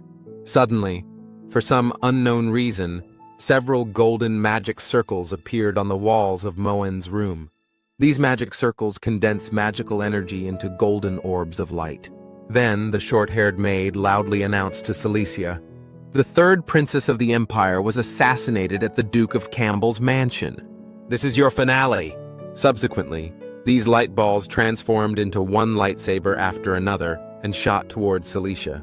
The golden light shone on Cecilia, making it difficult to see how she would respond to them. The assassin summoned the magic circle with the intention of killing the princess. But the princess blocked the attack with her own magic. I was powerless and planned to escape, but found that the door was locked by an assassin. I'm wondering if I've changed the story plot once again, because of myself. The princess and the assassin are fighting fiercely, and the assassin is about to be suppressed. At this moment, the assassin pulled out a mysterious potion and suppressed the princess's magic. The princess without magic is about to be killed by the assassin. The short-haired assassin summoned several unknown golden magic circles in Moen's room. The magic array condenses golden energy into golden swords, and the entire room emits a strong golden light. They aimed at Cecilia and flew towards her. The short-haired assassin quickly jumped back to a safe position to avoid the falling sword. One huge sword after another quickly landed at the position where Cecilia had just stood, emitting a strong explosion sound. The explosion ignited Moen's room, and suddenly the room was filled with flames. The falling sword also chopped the furniture in the room into pieces, raising strong dust that made it difficult to see how Cecilia was doing. The short-haired assassin landed in a safe position and maintained her body balance. She lifted her head and clenched 2 daggers tightly. The firelight shone on her face. She looked at the explosions and flames emanating from Celicia's position, with a confident and sinister smile on her face. Such a large-scale attack, Cecilia will definitely be unable to withstand it, she proudly said. Such a dense magic assault, even a Santa Maria College instructor would only be able to. However, after a while, the flames and explosions instantly disappeared, and in their place, very icy cold air and ice took over the entire room. Ice crystals and cold air came towards the assassin Maid. She slightly widened her own eyes and froze in place. Then she heard the sound of Cecilia reciting an incantation. Ice, take form. Frost, turn into a spear. Grant the power of supremacy. Cecilia rushed out of the thick smoke with a serious expression. Her hands held a long spear condensed from ice magic energy. She jumped into midair, raised her long spear, and charged towards the short-haired assassin. Cecilia attached ice magic to the long spear and then stabbed it at the short-haired assassin. The short-haired assassin reacted quickly when he saw Cecilia rushing towards her. She bent back and stabilized her body. She raised a dagger in one hand to resist Celicia's long spear attack. 2 weapons collided, unleashing strong waves of magical energy. Cecilia looked down at the short-haired assassin with a cold expression. The attack that the short-haired assassin just launched on her seemed to have no effect on her, and she didn't even feel scared because of it. She unleashed ice magic again and launched another attack on the short-haired assassin. The short-haired assassin did not expect Cecilia to be able to withstand the attack of such a powerful magic circle just now, and even protrude from the encirclement of the magic circle. She desperately resisted Celicia's attack, but her face was still scratched by flying ice crystals, and some blood flowed out. She glared angrily at Cecilia with a dissatisfied expression on her face. Due to Celicia's sudden attack, she was temporarily suppressed by her ice magic. At this moment, Moen, standing near the door, noticed that Cecilia and the short-haired assassin had started fighting. Celicia's ice magic has a wide range of activation, and even some ice crystals have flown to the vicinity of Moen. Moen covered his face with his hand to avoid being accidentally injured by the ice magic, while slowly groping for the door handle of the room, intending to escape directly. He nervously said to himself, "Damn it, God's fight, mortals suffer. I can't stay here, otherwise I wouldn't know how I died." After touching the door handle, he pressed down hard and found that the room door seemed to be closed. He tried opening the door a few more times, but the door handle remained motionless and couldn't be pressed down no matter how hard he tried. Moen noticed the seriousness of the matter. He widened his eyes and showed a frightened expression. "It's locked?" At this moment, Cecilia and the short-haired assassin were in a fierce battle. Celicia's ice magic once again fell near Moen. Moen was so scared that he quickly found a place to hide. He found a table not far behind him.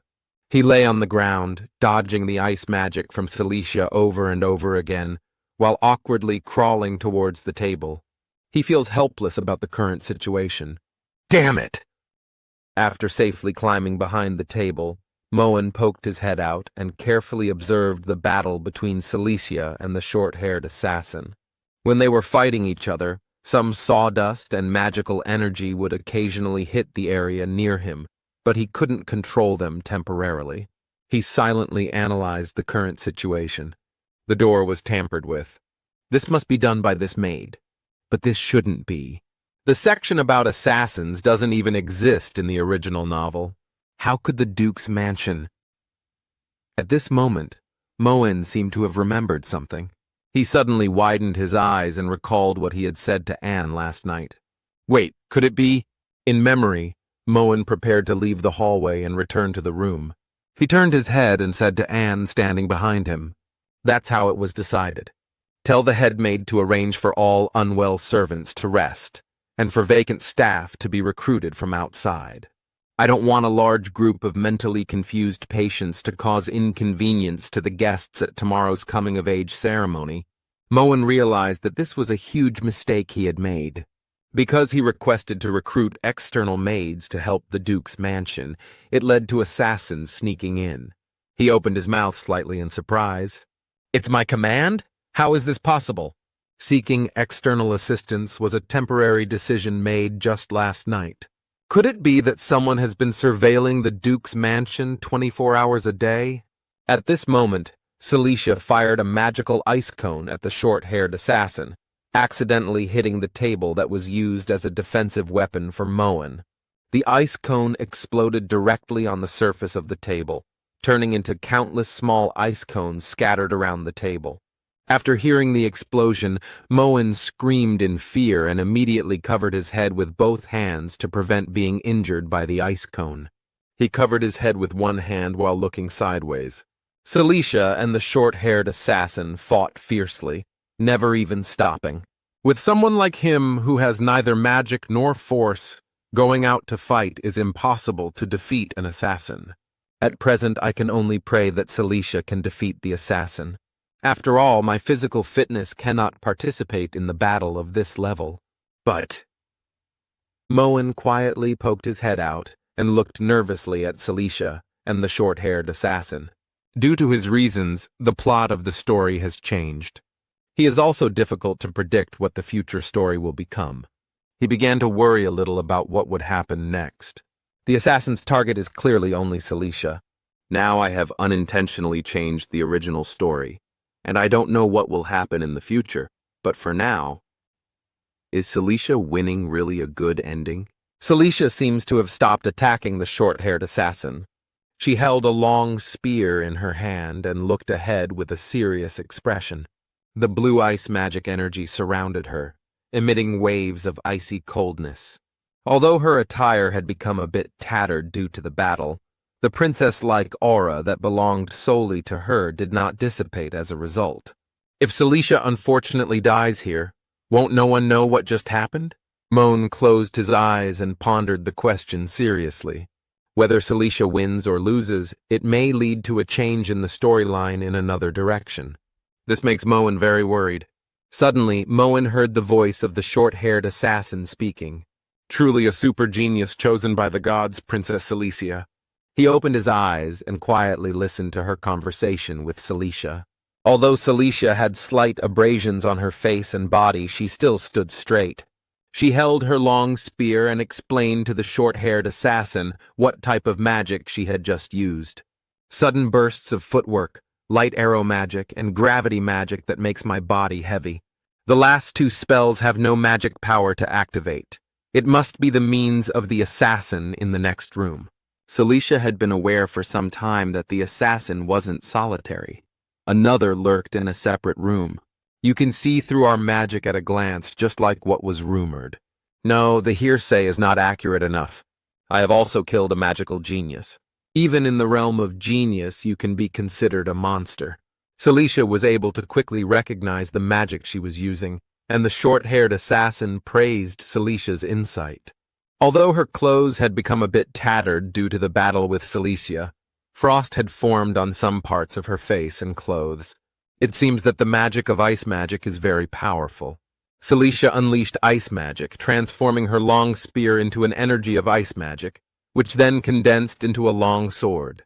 She clenched her long sword tightly and pointed at the short-haired assassin, saying coldly to her, "Tell the person behind the scenes who instructed you, and I will spare you from death." "Is that so?" The short-haired assassin doesn't seem to intend to reveal the name of her employer. She found Celicia's demands ridiculous. She clenched 2 daggers tightly and raised her hand, making a gesture of wanting to attack. She gave a sinister smile and then said to Cecilia, "Actually, as an assassin, I shouldn't have talked too much nonsense with you, but sometimes, even an assassin, I also need to stall, don't I?" She opened her green eyes and looked at Cecilia. She showed an expression that her plan had already succeeded. Her words seemed to be about to carry out some unknown and sinister plan. At this moment, a sudden vibration came from Moen's room. Some gravel and dust fell from the ceiling. Not long after, a dazzling golden light suddenly appeared on the wall. The long-haired assassin hiding in the next room knelt down with her hands on the ground and activated the golden magic circle. Due to the fact that this magic circle consumes a lot of her strength, she loudly reminded the short-haired assassin, "The room is completely sealed. Hurry up! I can't maintain this for long." "Got it." The short-haired assassin hid a dagger behind her waist and reached into the pocket of her skirt to search for something. Then she took out a glass bottle from her pocket, which contained some red liquid. The black magical energy emanating from the bottle enveloped the short-haired assassin, making one feel somewhat fearful. She lifted the bottle, looked up at it, and recited a spell in her mouth. "With the blood of 100 innocent children, I offer this sacrifice to the molten god, Lord of the Crimson Sun, the great withering king." Evil god! After hearing the familiar name, Cecilia felt something was off. She clenched her long sword tightly and looked solemnly at the short-haired assassin. The short-haired assassin still hasn't stopped reciting spells. The black energy surrounding her slowly gathered into the blood bottle. "Please grant us." Realizing that the bottle in the hands of the short-haired assassin was about to burst with immense magical energy, Cecilia rushed over immediately. She activated the ice magic and swung the sword in her hand towards her. She wants to stop her from continuing to cast magic. Unfortunately, it's already too late. When Celicia's sword was about to strike the neck of the short-haired assassin, the bottle had already cracked, and the blood inside suddenly boiled violently. The assassin, with a very sinister smile, uttered the last spell. Suppress the power of wind and snow. In an instant, the bottle suddenly exploded and all the blood inside flew toward Cecilia. The room was immediately shrouded in red blood, which looked very terrifying. These blood with evil god energy split into blood bullets, immediately devouring Celicia's ice magic and even bouncing her out. Cecilia fiercely bumped into the bookshelf in the room before stopping. The books on the bookshelf also fell down due to her impact. Although she felt a great pain in her back, she slowly lifted her head, gritted her teeth, and cursed the short-haired assassin with an angry expression. "Evil priest, you mice in the sewer dare to appear in front of me!" The short-haired assassin casually threw away the cap of the blood bottle. Celicia's ice magic has been suppressed, and she has nothing to fear anymore. She clenched the dagger in her hand with a relaxed expression and slowly walked towards her. She said contemptuously to Cecilia, "Mouse? Indeed, for Royal Highness Princess, we may seem like nothing more than vermin. But the noble Royal Highness Princess." Suddenly her expression became grotesque and twisted, and she quickly rushed towards Cecilia. "You're about to die at the hands of a mouse!" Cecilia noticed that the short-haired assassin was about to rush over and kill her, so she quickly observed her surroundings. She lowered her head and noticed a dagger with a red blade near her. She quickly grabbed the dagger. "Ha ha ha ha ha ha!" The short-haired assassin showed a crazy expression, laughing wildly while quickly waving the dagger in his hand and cutting towards Cecilia. Her attack speed is very fast, even causing a large amount of blood to splash out. Cecilia clenched the red dagger tightly, desperately resisting her attack. At this moment, she suddenly stopped attacking. She showed an unexpected expression as she looked at Cecilia standing in front of her. Huh? Cecilia trembled and maintained her balance so as not to fall to the ground. She held the dagger, although she blocked the quick attack of the short-haired assassin. There were many bloody wounds on her face and body. The skirt and socks also became even more tattered in resisting the attack just now. The short-haired assassin commented on her when he saw that she was still standing. Interesting. I didn't expect that besides magic, your swordsmanship is also good, and you managed to avoid all important parts of your body.